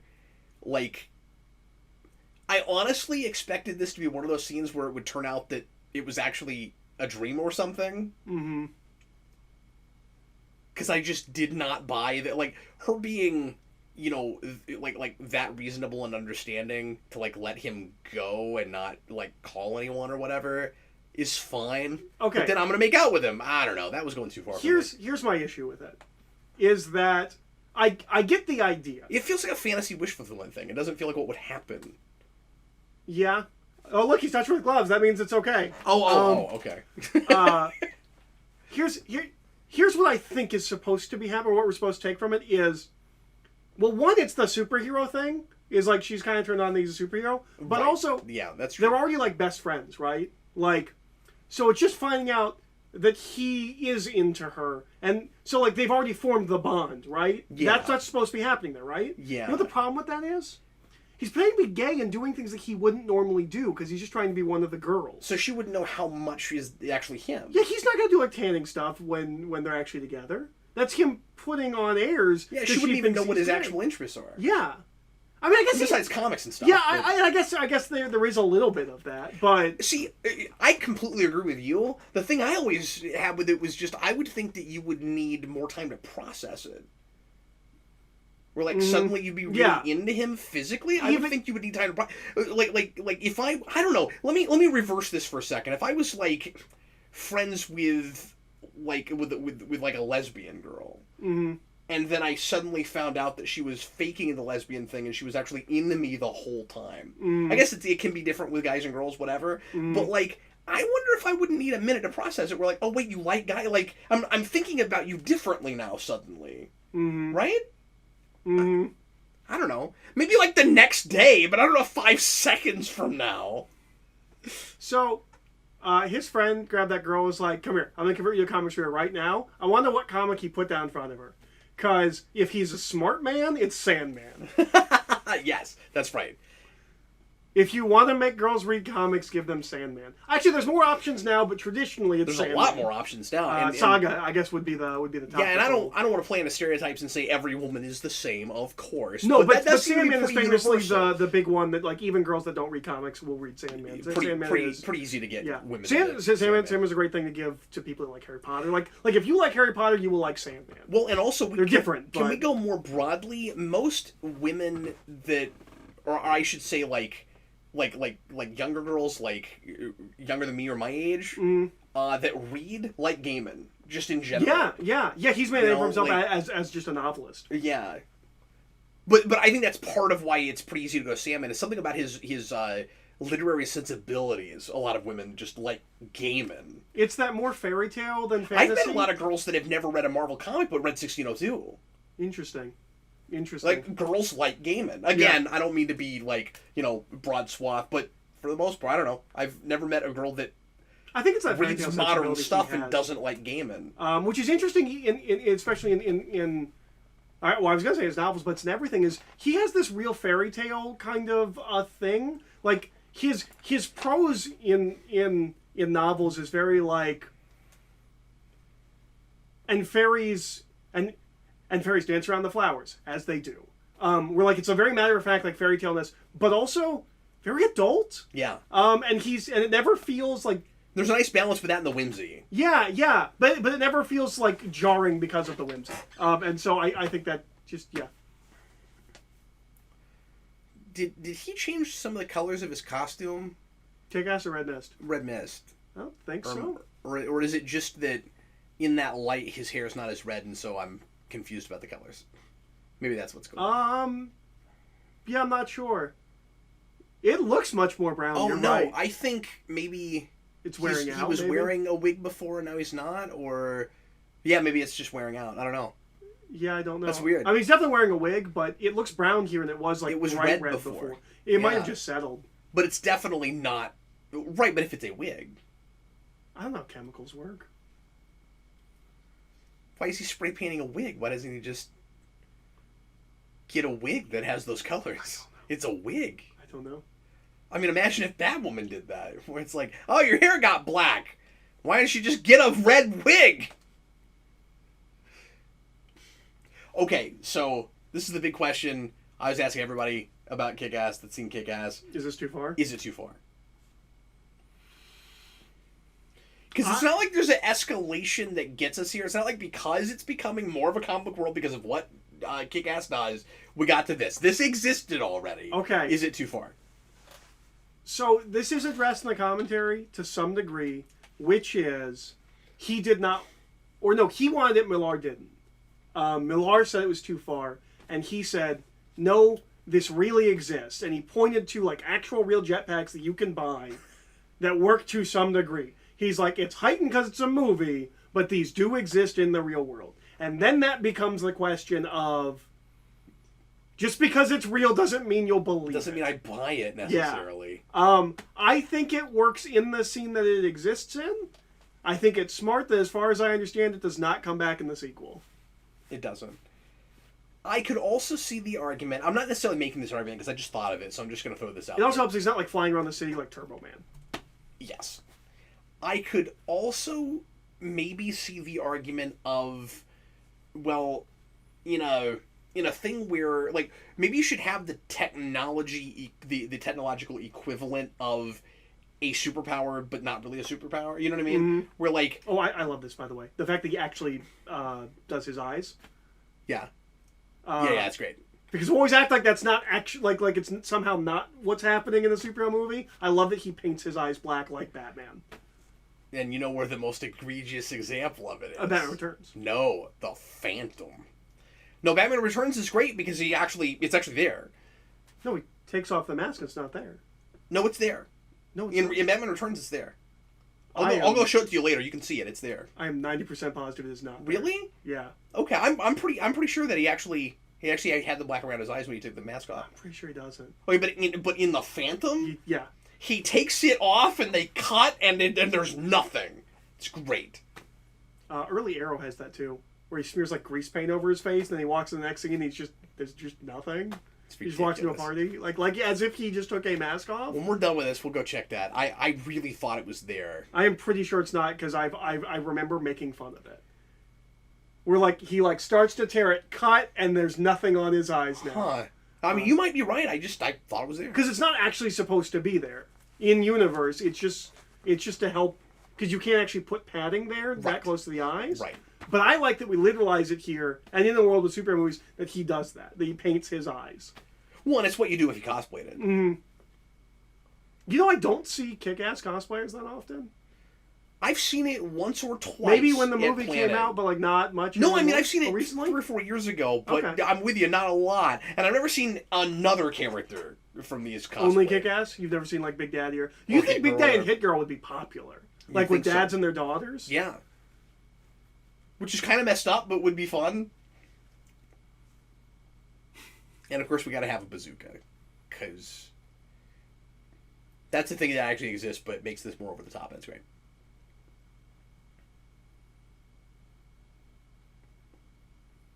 That mustache guy could have been Favreau. Yeah. And Favreau and Matthew Vaughn seem like they would get on sensibilities-wise. Sure.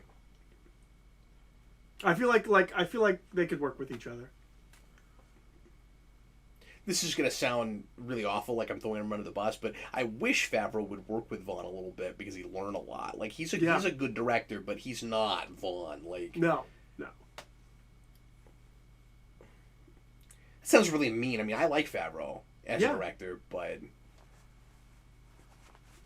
at the very least, he'd get a better grasp of story. Because Favreau doesn't write scripts, but he does seem to be involved with them. Mm-hmm. But I don't think he's got as good a grasp of story as Vaughn does. I mean, Vaughn writes, but Vaughn co-writes with Jane Goldman. I think Vaughn very specifically like writes the stories he wants to see, kind of a thing. Like, this is what I want to direct. Yeah, I get the sense Favreau gets work because he seems just easy to get along with. And he's not bad. Yeah, he's a good director. Yeah, he's a good director. But I also couldn't point to it what makes Jon Favreau movie a Jon Favreau movie. Yeah, me neither. But I mean, you think about other directors that don't get a whole lot of work. Like, is he any better of a director than, say, Jonathan Frakes, who's not done a whole lot? I mean, looking at the Orville, looking at like material to material, no. That pilot episode of the Orville doesn't look much better or worse than. Frakes has directed. Oh, that's true. Orville, I think they've both directed. Yeah. I think Frakes has. I'm pretty sure Frakes has directed. Yeah, because I think he's the only person who's directed a Discovery and an Orville. Okay. Well, he's done, I think, 2 Discoveries now. But yeah, that Jon Favreau, that first episode, that doesn't look any better than I assume Frakes' episode does. Yeah. That's a really good point. I forgot he. I mean, I guess TV direction is a little different because you're just supposed to set the tone for what everything's going to look like moving forward. But... Sure, and he was a good person to go to for. Why are we talking about Favreau right now? Anyway, I saw a guy that looked like he could have been Favreau, and now we're talking about Favreau. This movie, and I'm not saying that I'm bored or it's paced badly. It's longer than I remember it. Mm-hmm. What does she think this is? Yeah, it is a full 2 hours, isn't it? She's really excited for this reveal that it's just going to be him, I guess. Yeah, I mean, is she just glad that he's not going to be keeping it a secret anymore? Maybe. Is the idea that, or that he's quitting? He unmasks, he's quitting. Yeah. Because he couldn't keep being kick-ass when everybody knows who he is. I think that was supposed to be the idea. And I sort of like that instead of, like, a big, long argument about it. Or, like, you know, her constantly, like, you know, it's going to be the suit or me or whatever. Like, we don't have that scene. It's just, I'm glad you're going to quit. I think the scene is really effective. It is. It's really visceral. And kind of impressive in a comedy that is having fun with violence. Mm-hmm. That it bothers you. See, it's because the violence only matters when... There he is. It's because the violence only matters to the heroes. It's fun when you kill bad guys, but when the good guys get hurt, it's real. But that might also be a POV thing. Where, like, when violence being done to the other people, it doesn't feel as bad because they're bad people, but it feels awful when it's done to me. Yeah, and we don't go to the villain's POV. And, of course, Red Mist is on a line right now. Mm-hmm.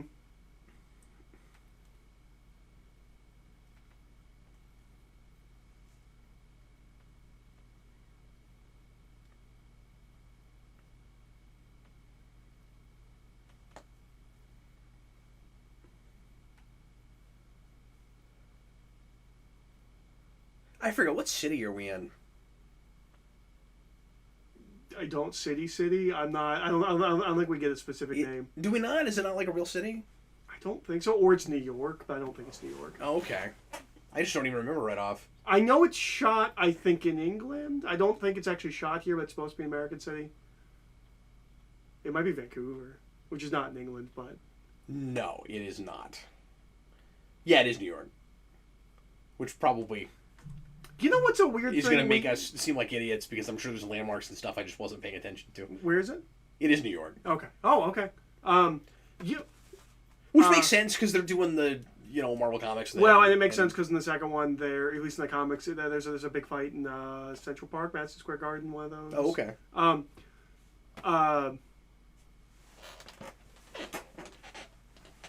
There's the lost line. And you're never going to find out what your kids would look like because she's going to leave you in the first 5 minutes of the next film. I was going to say something about this. Now it completely left my head. Even though I have no idea how long you've been dating because Hit Girl grew up between the two movies, and I have a whole thing about that in the rewind. And I like that line in the narration where he says, "And if you think I'm going to live just because I'm narrating the movie to you, didn't you ever see American Beauty or Sin City?" That's pretty good. Yeah. You know, I've gotten so immune to that now, it kind of bothers me. Where I'm such a POV stickler, but like we are so lazy about voiceover these days. I don't even think, well, if the person is still talking, then they can't get killed in this movie. I don't even have that thought anymore. If you're doing it right, it should depend on present or past tense. This is a story that's being told back to you from the narration, from the get-go. Which means he should be alive. He is not being told in present tense. Like internal monologue. Fight Club is being told in present tense. So anything can happen. That's how it should be done if it's done well. Yeah. But a lot of time we just don't care. Mm-hmm. Iron Man 3's like that too. Iron Man 3's told past tense. Because he's telling that story.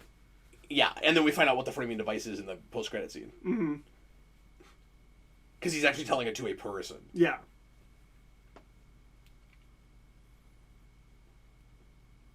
There's something I was going to say about my face. I cannot remember what it was. I don't know what the joke is here. It's like a first-person shooter game, I guess? Yeah, but this is not a movie about video games. Like, what's the joke here? Like, why are we doing that? I don't think it is. I think it's just because you're seeing what she sees. Uh-huh. Because it's all black. We're only lighting the scene by actual gunfire. So to see what she's doing, and we're that's seeing it from cool her and all, perspective. but she's holding it specifically the way you would in an FPS, not like a realistic way. I don't know what it would look like realistically. Would it not look? But the way Like she's you're doing it reloading and tactically, stuff, yeah. it looks so like. Yeah. I get that it's from her person perspective and she's looking down, but it's so clearly let's make it look like an FPS. I'm like, but why? It's not a video game movie or anything. Like, I love this death and I love him yelling. yeah. That is, of course, the most Nick Cage thing ever.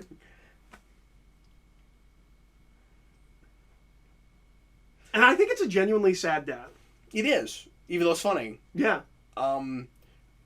Very often, this kind of strobe thing it seems gimmicky and bothers me. It's fine here. Well, yeah, because it's a literal in the moment because it's dark, and she's doing the flashy thing, the kryptonite with the light. Like, it's because it's being done practically, kind of. Like I'm sure it's enhanced or altered, but yeah. But sometimes even when we'll try to come up with a practical way to do that, it just feels so contrived. Where it's like you just needed something to be strobing, but we actually set this device up. Mm-hmm. So I don't know. I'm not even thinking about it in the scene. But, yeah. And it looks cool. Well, because it feels natural.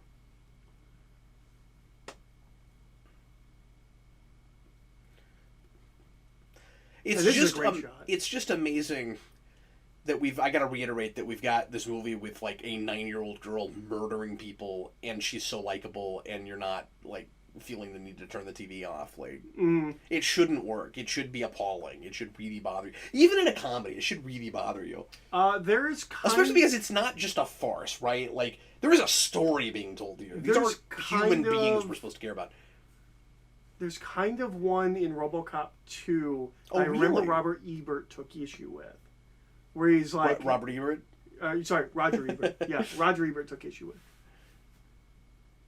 Yeah, I never took any stock in that Robert Ebert guy, man. Like, I pay attention to anything that guy said.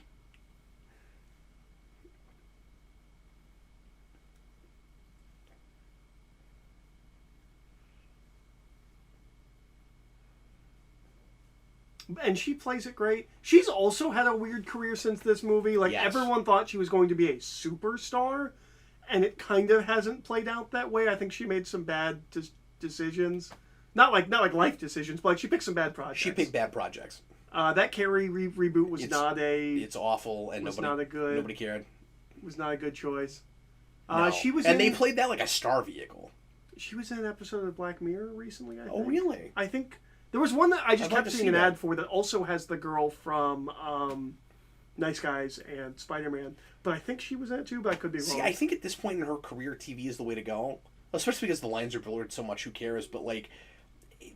I could be wrong, but she's got the acting caliber. I feel like she could do a great Netflix series. She should be one of those actresses that's on TV for like 8 years in some big hit show. Like, and I also think that she's, or maybe I'm wrong. Maybe she was a great actress as a kid, but like as she got older, it's not as good. Yeah, like it's not as impressive. Like maybe she's not a great actress, but she's a great actress for a 12-year-old. But when you're 18, what are you? That's a good point, yeah. Now you're a fine actress. Because at that point, it's like Natalie Portman, where it's like, okay, I mean, like, you're kind of young, but we've seen a lot of actresses your age who can act better than you can. This would be a hard Kirsten role. Dunst's best acting performance was when she was 8 years old, yeah. So, the thing about this scene that is so funny to me is just how short she is driving. It is. I don't even know if it was meant to be that funny. It inherently is hilarious to me. Every time they cut to specifically to that shot with the front of the car, and you can barely see her mouth, it makes me laugh every time.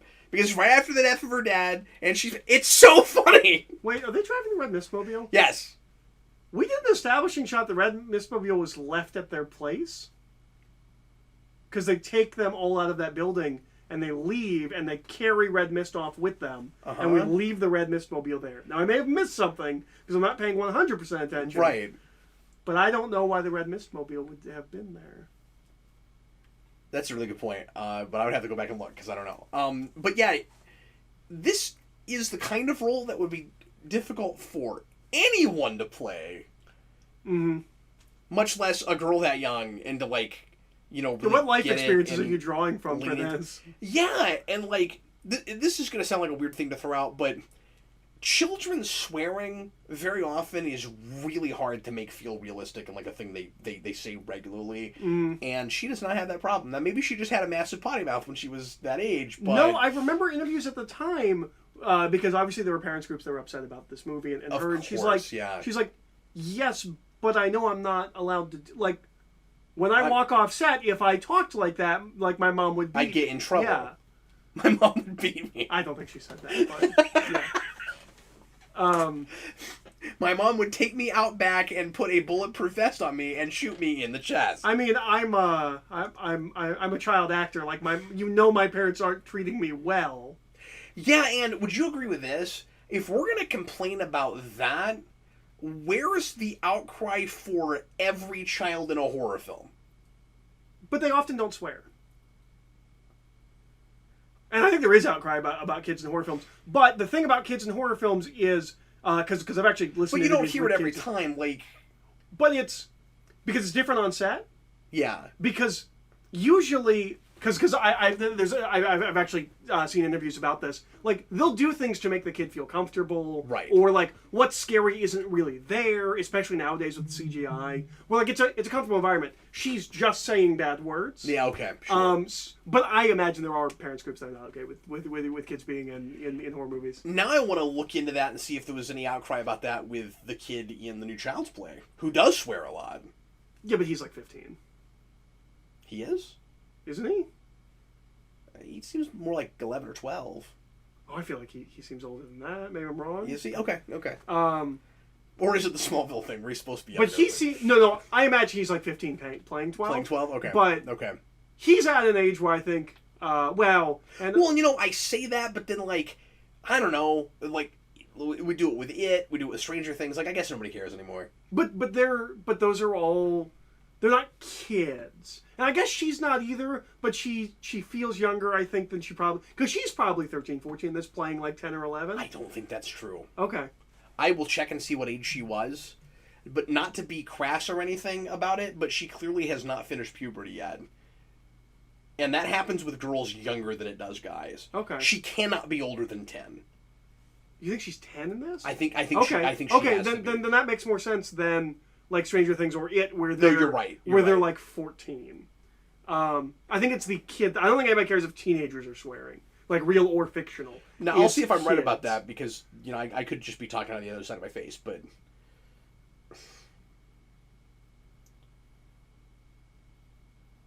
Yeah, I know she's in 5 Days of Summer right before this, too.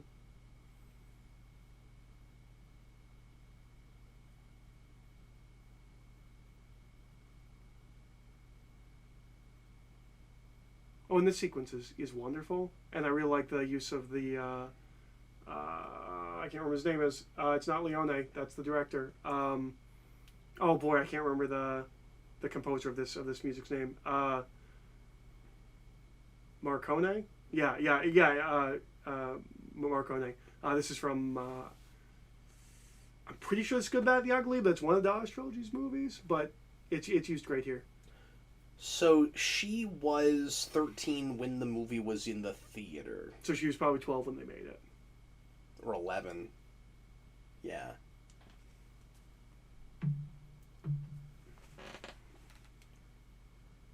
It's not quite as young as I thought, but not 13, 14. But I can also see people having a little bit more issue with like an 11 or 12-year-old than a...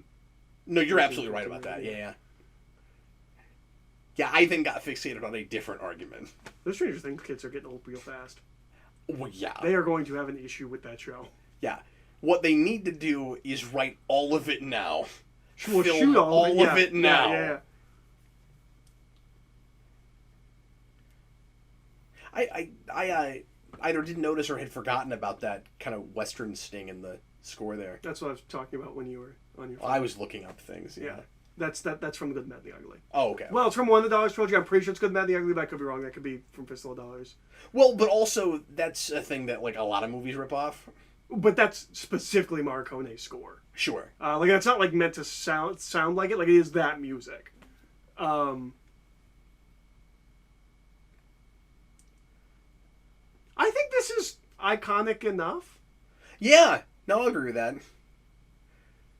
Like it's not great, but it is distinct. Yeah, and like I guess you need something sort of over the top. I don't know how like. You have to be really careful not to end this in a real, like, generic standard way because of the kind of movie it is.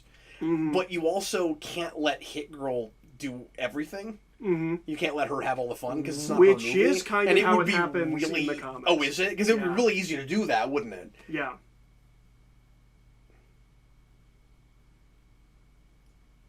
So there are... I like that kill a lot, but I don't know how it happens. Because she's got the cord on the gun, but it doesn't make him pull the trigger. I'm not sure exactly what happened there. There are parts of this where I'm like, oh, I've become really desensitized to violence since this came out. Like some of this, bugged me more in the theater, and now I've just seen so many things like this. Like I don't know how I feel about being as desensitized as I am. That kill still kind of rough.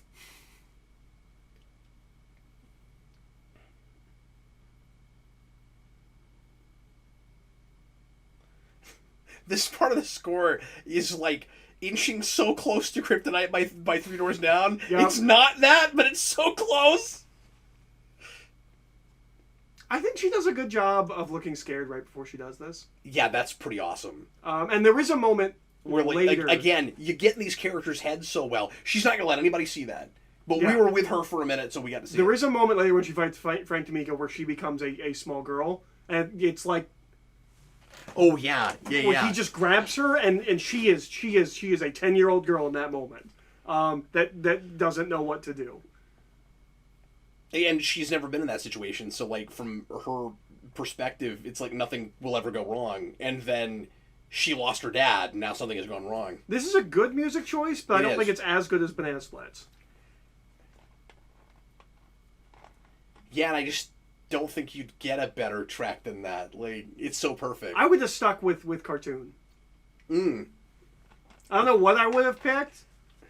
Like the Bugaloos or something? Like, I don't know. But I Yeah, would the have... theme from Ed, Ed, and Eddie? Like, where do you go?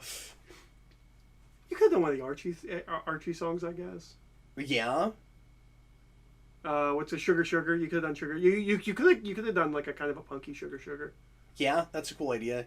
Or something with surf music. I don't know what, but like... Just do like Gigantor or something. Hong Kong Phooey. Yeah, everything I'm thinking of with cartoons has like the name of the cartoon in it, This guy's pretty funny. Yeah. Like all throughout.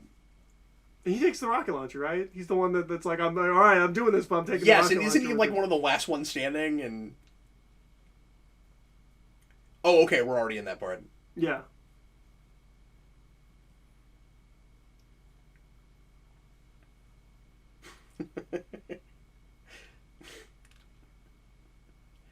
It would be really easy to lose again to like lose the bad guys in this and make them really generic and have no fun with them at all. And a lot of the comedy in this movie comes from DeMarco and his lackeys. And I think a lot of that is Vaughn. I remember there's like a bartering scene in Stardust. And I remember like watching the behind the scenes features because obviously Matthew Vaughn is no one when Stardust comes out. Like I don't know who that is. But Neil Gaiman is talking about it and says that bartering scene isn't in the book, and he's like that's Matthew Vaughn.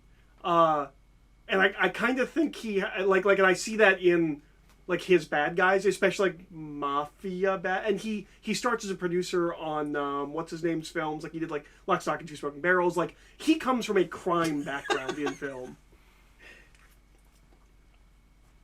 And like a witty crime background. So like I think it makes sense that like he has an ear for that kind of dialogue and makes his criminals like fun to watch.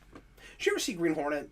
Yeah, that's one of the things we talked about. The problem, one of the many problems with the Green Hornet, besides just conceptually starting from that comedy place, is that everything that movie does well, this does better. Yes. And this came out a year before it. Well, except for the one great thing in that movie, which is the midlife crisis villain.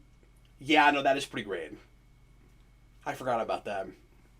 And it does have an action thing that I legitimately had never seen before. The half car? It's pretty cool. It is pretty cool. They did it on Mythbusters.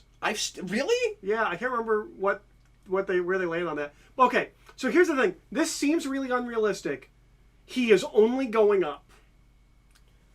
He is not flying around the city. Like right? Like if a jetpack can exist, and it can, and they do exist. Yeah. He's just right there. Like, he's not doing anything fantastical. Yeah, I think...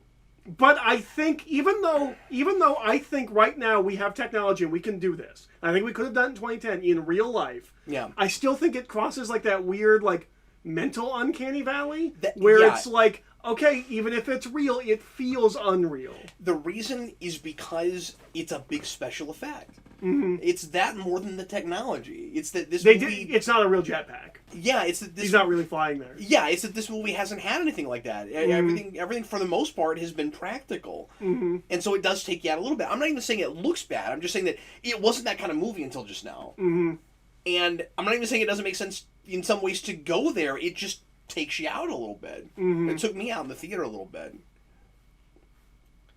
And it wasn't a thing where, like, I hated it and it ruined the movie and it completely destroyed the internal logic. It was just, it gave me pause. I was like, am I okay with this? Should this be here? I think a lot of people had that. I was for it, I think. And I think Vaughn... Or I've gotten used to it. I'm actually not sure. I think Vaughn is making as good of a case for it as he can by setting it up the way he does, where it exists and has been brought to us in a box in the first act. Mm-hmm. Or somewhere in the second, but very early in the movie. And then we keep cutting to little pieces of it, where we're supposed to be guessing at what in the world that is. Mm-hmm. And so, like, whether you like it, suspension of disbelief wise or not, at least it's... She's a child now. Or maybe that's not the moment. No. It's when he's got her on the ground. I think you're right. He's going to have her on the ground here in a second.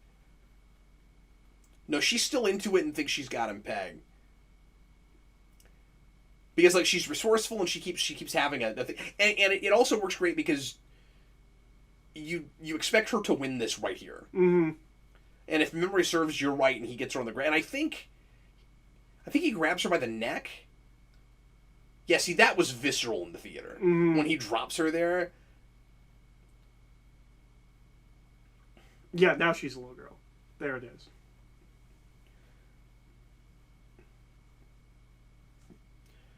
And all of this feels so much rougher because it's a little girl, of course. Yes.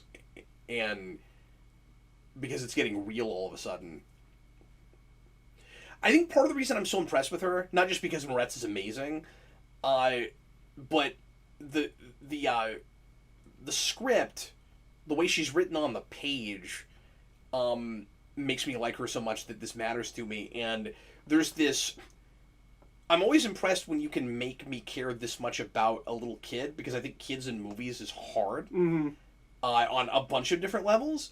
And I had a creative writing mentor in college who said a thing that I vehemently disagreed with. I really like that line. And a lot of the tenets that I go to a lot for writing came from him. Mm-hmm. But one of them that I always vehemently disagreed with is that children are inherently sympathetic. No, they're not. No. Most children are monsters. They're just not. You walk into a supermarket and you watch kids and you tell me they're inherently sympathetic. See, and that might be too far, but no one cares. Yeah, nobody cares about that. That he explodes in midair. Gravity just took the day off. Well, it's a rocket. I know, but it hung in the air like brick stone. Sure. For like some amount of time.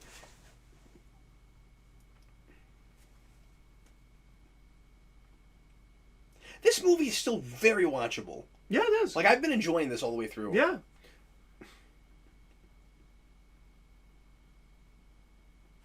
So, there's a decision here. I'm interested to see if it tracks with the ending. But the sword is orange, not red. Okay. I want to know if the costumers at the end is orange, because I think it is. because there's a color shift, and his father's color is orange. Like everything his father owns, like that room is orange. So like it makes sense that his sword is orange. Okay, he is now flying across the city. You're right. I completely forgot about this. You're right. This is too far. And the reason it's too far is even if that can do that, he knows how to use it too well. Mm-hmm. He's got no problem with this, and he just got the crap kicked out of him, and he's having no trouble using this. Yeah, this is too far. No, this is. I think this is. I don't think it was necessarily even the outside of the window thing that bothered I don't people. think I think it was this. I don't think the outside of the window is too far. This is too far. Okay, well, we spent too long debating about that. It just is. Yeah. Almost objectively too far. Like, yeah, I'd forgotten that they fly off at the end. I'm not saying you can't have an opinion about that, but like, this did not feel like a world that had that. No. And again, at the very least, how come he can use it that well? So I always forget about this until we get close to it. In the theater, Red Mist's last line, going back to 89, just killed me. I just lost it. And it is the last line of the comic book as well. Is it? Yeah. Millard loves 89. I know I'm such a sucker for lines in that movie, but man, it hit me sideways. I was not expecting that. And I think one of the reasons it works so well is there are a lot of comic and movie references through this movie. There's not a lot of quoting stuff. And so you just wouldn't see it coming. And it's not relying on other people's scripts the whole time.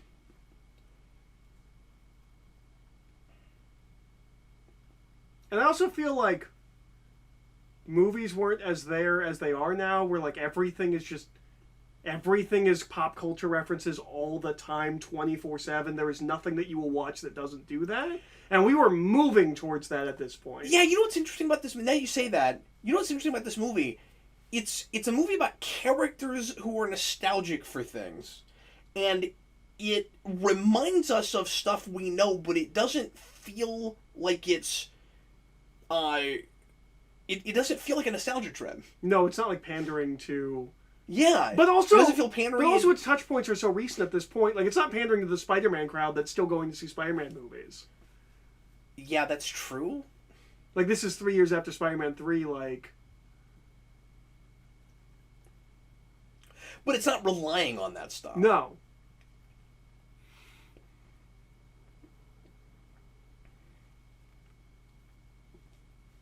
I think I always forget that X-Men Quicksilver is in this because he looks quite a bit different when he gets just a little bit older.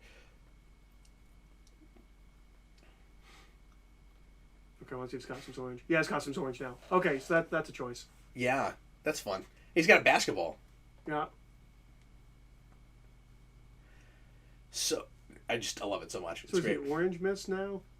Okay, but like... And they don't stick with that costume in the sequel. What did he just shoot, though? Like, what did he fire at? He just shot at the... Although, I guess he was shooting something at the wall earlier. Yeah, no, but in the room, what did he fire at? There was a bullet that left that... wall? Ow? Well, and there's a big hole there because they shot the rocket out. So not only is that not the costume they go with in the sequel, but they have to have a whole... At the beginning, they retcon that last scene entirely. Oh, yeah? And they have an entire origin for his even coming up with deciding to be a villain. Which is obnoxious. Because he's already done it. Yeah, in the comic, there's this whole thing about, like, accidentally killing his mom, and, like, it's really bad. In the comic, it's... He went and did his, like, Bruce Wayne thing to train. It was really just him, like, going around the world, like, smoking pot. Like, it wasn't, like... Oh, okay. He wasn't doing actual training, but he was treating it like, I'm getting ready to face Kick-Ass. I'm going around the world. Like, I'm doing my Bruce Wayne thing. But also... Yeah, the sequel, he just immediately starts picking up, thugs and turning them into villains. That's kind of what he does in the comic, but it's after, like, I think a year has passed in the comics. Like, he's been gone. But, The thing that does not work in the comic that works there with the orange change and with that mask is Red Mist's design is really bad in the comic. And at the end, I think the costume's different, but I'm not sure. Oh. Like, you get to that last page, I was like, I think this is a different design. It's not one of John Romita Jr.'s best. And he does some good costumes in that. I like the one in the movie. For Red Mist? For Red Mist, yeah. That's really good. No, it's just kind of red in the comic. Oh, okay. Like I can't really He just looks think about blasé and nothing. Yeah, it's just nothing. Huh. And then he has a different one at the end. I think he has a different one at the end, but I can't exactly tell you what's different about it. Whereas that's a distinct. I mean, it's the same costume, but it's orange, and like there's a thing with that because his dad's color is orange, and so he's growing up, or he thinks he's growing up. Like he is inheriting his father in that. Which none of that's in the comic. Well, it sounds like the film is smarter. The film is smarter, but Matthew Vaughn and Jane Goldman. I never know how much of their scripts is which of them. It sounds like a thing that should have been more difficult to adapt. It probably helps that he didn't have the ending. Yeah. But yeah, I don't know. They're a great team, and they seem to be able to adapt Millar's things into. Like, I think Kingsman is great. Because I bet a lot of people don't realize this, but they're at this place now where Millar is basically just making up stuff for him to make movies for. And he swears up and down he's not doing that. Well, that's sure what it seems like. But, like, I've read quite a few of those comics. And they're all bad. They're all bad. And they all feel like... Because, like, I read Starlight. You didn't read Starlight, right? Huh. I don't even know what that is. So Starlight was his, like, Flash Gordon comic.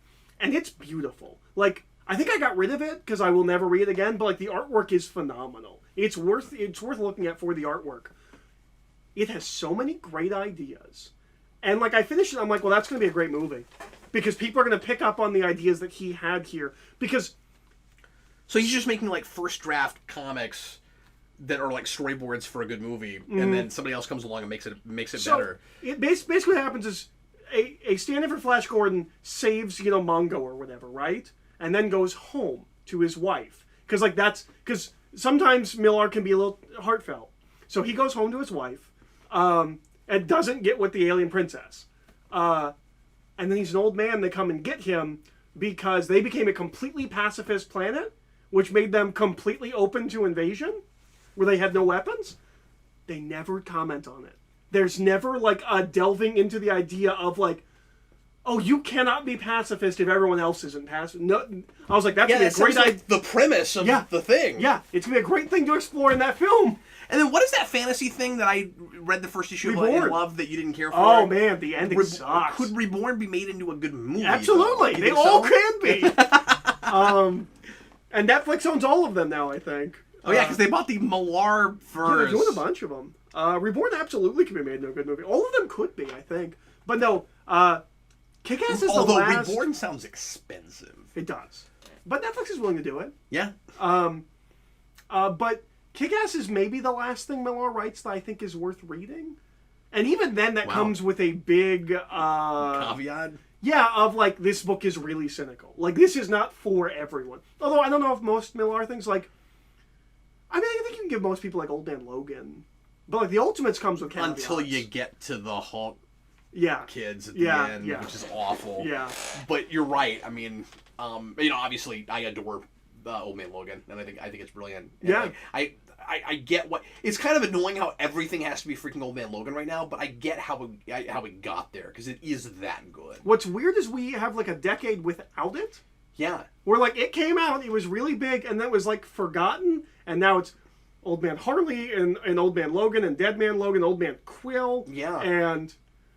Well, I think a lot of those things that we're doing now came out because Logan was so popular. That's weird, because... But before that, we were doing a bunch of Old Man Logan stuff, like, right before that. I don't know why. Well, but what's weird is... Didn't we kill off Wolverine before the movie came out? Yes. Am I right about that? I'm pretty sure. And then brought it... Yeah, of course, because we bring Old Man Logan in after Secret Wars. That was a year before. Yes. Or the same year, but it was before it. But they... But yeah, no, it's weird because what they're all doing is the Old Man Logan thing, which is the big craziness. Although not with the level of seriousness of Old Man Logan. Like, they're all like, isn't this insane? Yeah. Look how crazy the world... And, like, Old Man Logan just lives in that world. But, like, Logan isn't that at all. There's a somberness to like, it's weird that... Because Logan is all tone, and it's very strange that, like, after Logan, we're going to go do the Logan thing. But not like Logan, like Old Man Logan. Yeah, I'm not sure how that even happened. It would be interesting to go back and try to track, like, why we think Old Man Logan suddenly get like Old Man Logan Part 2. Like suddenly we've got this big like resurgence of the popularity of it. Yeah. Well, because that never really happened with Marvel Zombies. We kind of just milked it for all it was worth, and then people got tired of it. And then occasionally we tried to bring it back again. Bendis talked about he did Old Man Logan because Millar wasn't coming back, and my understanding is Millar has always talked about a trilogy, and he had plans for 2 more. Oh, interesting. And he just never came back and did them. Okay. Because the second one is Lone Wolf and Cub. It's Old Man Logan going around with his baby. It's Shogun Assassin. Is that the one you said was not great? Or the second one? Or is it good? The one Bendis did? Yeah. No, it's terrible. Okay. I thought you said it was bad, but I couldn't remember. Yeah, because he said he was going to make a sequel to Old Man Logan. In the first issue, he dumps his baby off on Jessica Jones. Or no, it's Luke Cage and Jessica Jones' kid. And then he immediately goes over the wall, and each issue is just him in a different battle zone. Or battle world, or whatever they were called in Secret Wars. Yeah. And then at the end, he's just in, like, everything's over, and he's in normal... Okay. So it is Secret Wars. Where I thought there was maybe something in the middle, and that's what he wrote. So he wrote the Secret Wars. Yeah, he wrote the Secret Wars thing. It sucks. It's beautiful because it's that Green Arrow artist. Yeah. But no, it's just Old Man Logan like bumbling through other Secret Wars places, and it's not fun. Like it's just because one, that's never what anyone wanted from more Old Man Logan. They wanted to see more of that world. That's all anyone wanted. Well, and also, you're going to... I don't know why we're talking about this, but you're going to separate out all the different worlds, and the majority of those minis are going to be self-contained, but that's one of the ones where we're going to wall jump, really? Yeah. Aren't there other ones that would have made more sense to do that with if we were going to do that? Yeah, and just all of a sudden he's in Age of Apocalypse, and he's in, I think Marvel Zombies? I could be wrong. Wouldn't it be crazy to see Old Man Logan in House of M? Yeah, Ooh. yeah. Wouldn't it be crazy if we gave no one what they wanted from Old Man Logan? Yeah. How do you know that? Because like Millar's been vocal about this. Like he's always talked about like what comes next is Lone Wolf and Cub. Is Wolverine going around trying to like set the world right, and like the baby helping out because it's a Hulk baby. But the thing to keep in mind is that even though like Bendis opens it with that, like none of the Secret Wars stories were sequels to events. They were that event again with some kind of a twist. Yeah, where like Civil War just kept going. Yeah. Well, okay, so I guess that was sort of like a sequel. Well, but it changes the ending. But it does change the ending, yeah. And it's cool, by the way. Is it? It's actually really good. Oh, yeah. Interesting. I heard some of those are quite good, and I just haven't got... I want to read the Western one. I never got around to reading what... Like, after Secret Wars ended, like, I kind of stopped caring. Yeah. But there were a bunch of those I wanted to read. There were so many of them, and it would be really expensive if you want to try to buy them all. That would be a good thing to get Marvel Digital for. And I bought a lot of them, but I didn't. And they're traded interestingly, like because they were like 3-issue minis. Like, a lot of them... Like, you're buying 2. Some like, the trade is like this and this. They weren't all that short, though. Some of them were longer. But the shorter ones were, like, mixed, I think. Okay. Maybe some of the longer ones were, too. I don't know. Old Man Logan's not, but whatever. Well, anyway. But this is a kick-ass commentary. Yeah, it sure was. I don't know how we got out of that. But anyway, that was fun. Like I said, I hadn't seen that in a long time. And learned a lot from Eric, so thanks for doing this with me. I think that's his 3rd film. I think that's Vaughn's 3rd film. And 2nd he wrote. I'm pretty sure. And it feels like kind of... not having seen the other 2 movies, am I right about this? This is where he kind of solidifies into a lot of the kinds of things he makes after this, right? Because I can see so much of First Class and Kingsman. Stardust has that too to some degree. It's just very different because it's a Neil Gaiman work. So, like... Okay. It's just different. I'll just need to watch that at some point. Yeah. No, it's really good. I mean, is there much violence in that? No, it's a PG-13 film. Yeah, I didn't think it was a violent thing. But... No, it's very fairy tale. But like, there's other things in that like you can see like, okay, this is kind of yeah. There's a fight scene there's a sword fight scene at the end of it that's amazing with a dead body. With Mark Strong. He's dead. Oh, interesting. And somebody's controlling his body and he's fighting like with his head down like this. It's really cool. Just imagine what Eric was doing. Yeah. Sorry. You've seen stuff. Just imagine it. Well, right, thanks again for listening. Hope you enjoyed it. Thanks to Malik for suggesting this movie. And I will be back with more requests in the not-too-distant future. If you would like to make a request for a commentary or a comic vault, you can go to patreon.com/geekvolution. That is at the $50 tier. I'm doing that on rotation right now, so you don't get one necessarily every month, but I'm trying to knock out 1 or 2 of these a week and get back around to you as often as humanly possible. And in the meantime, I was Captain Logan. No, I was Eric. We'll see you again next time. Bye, everybody.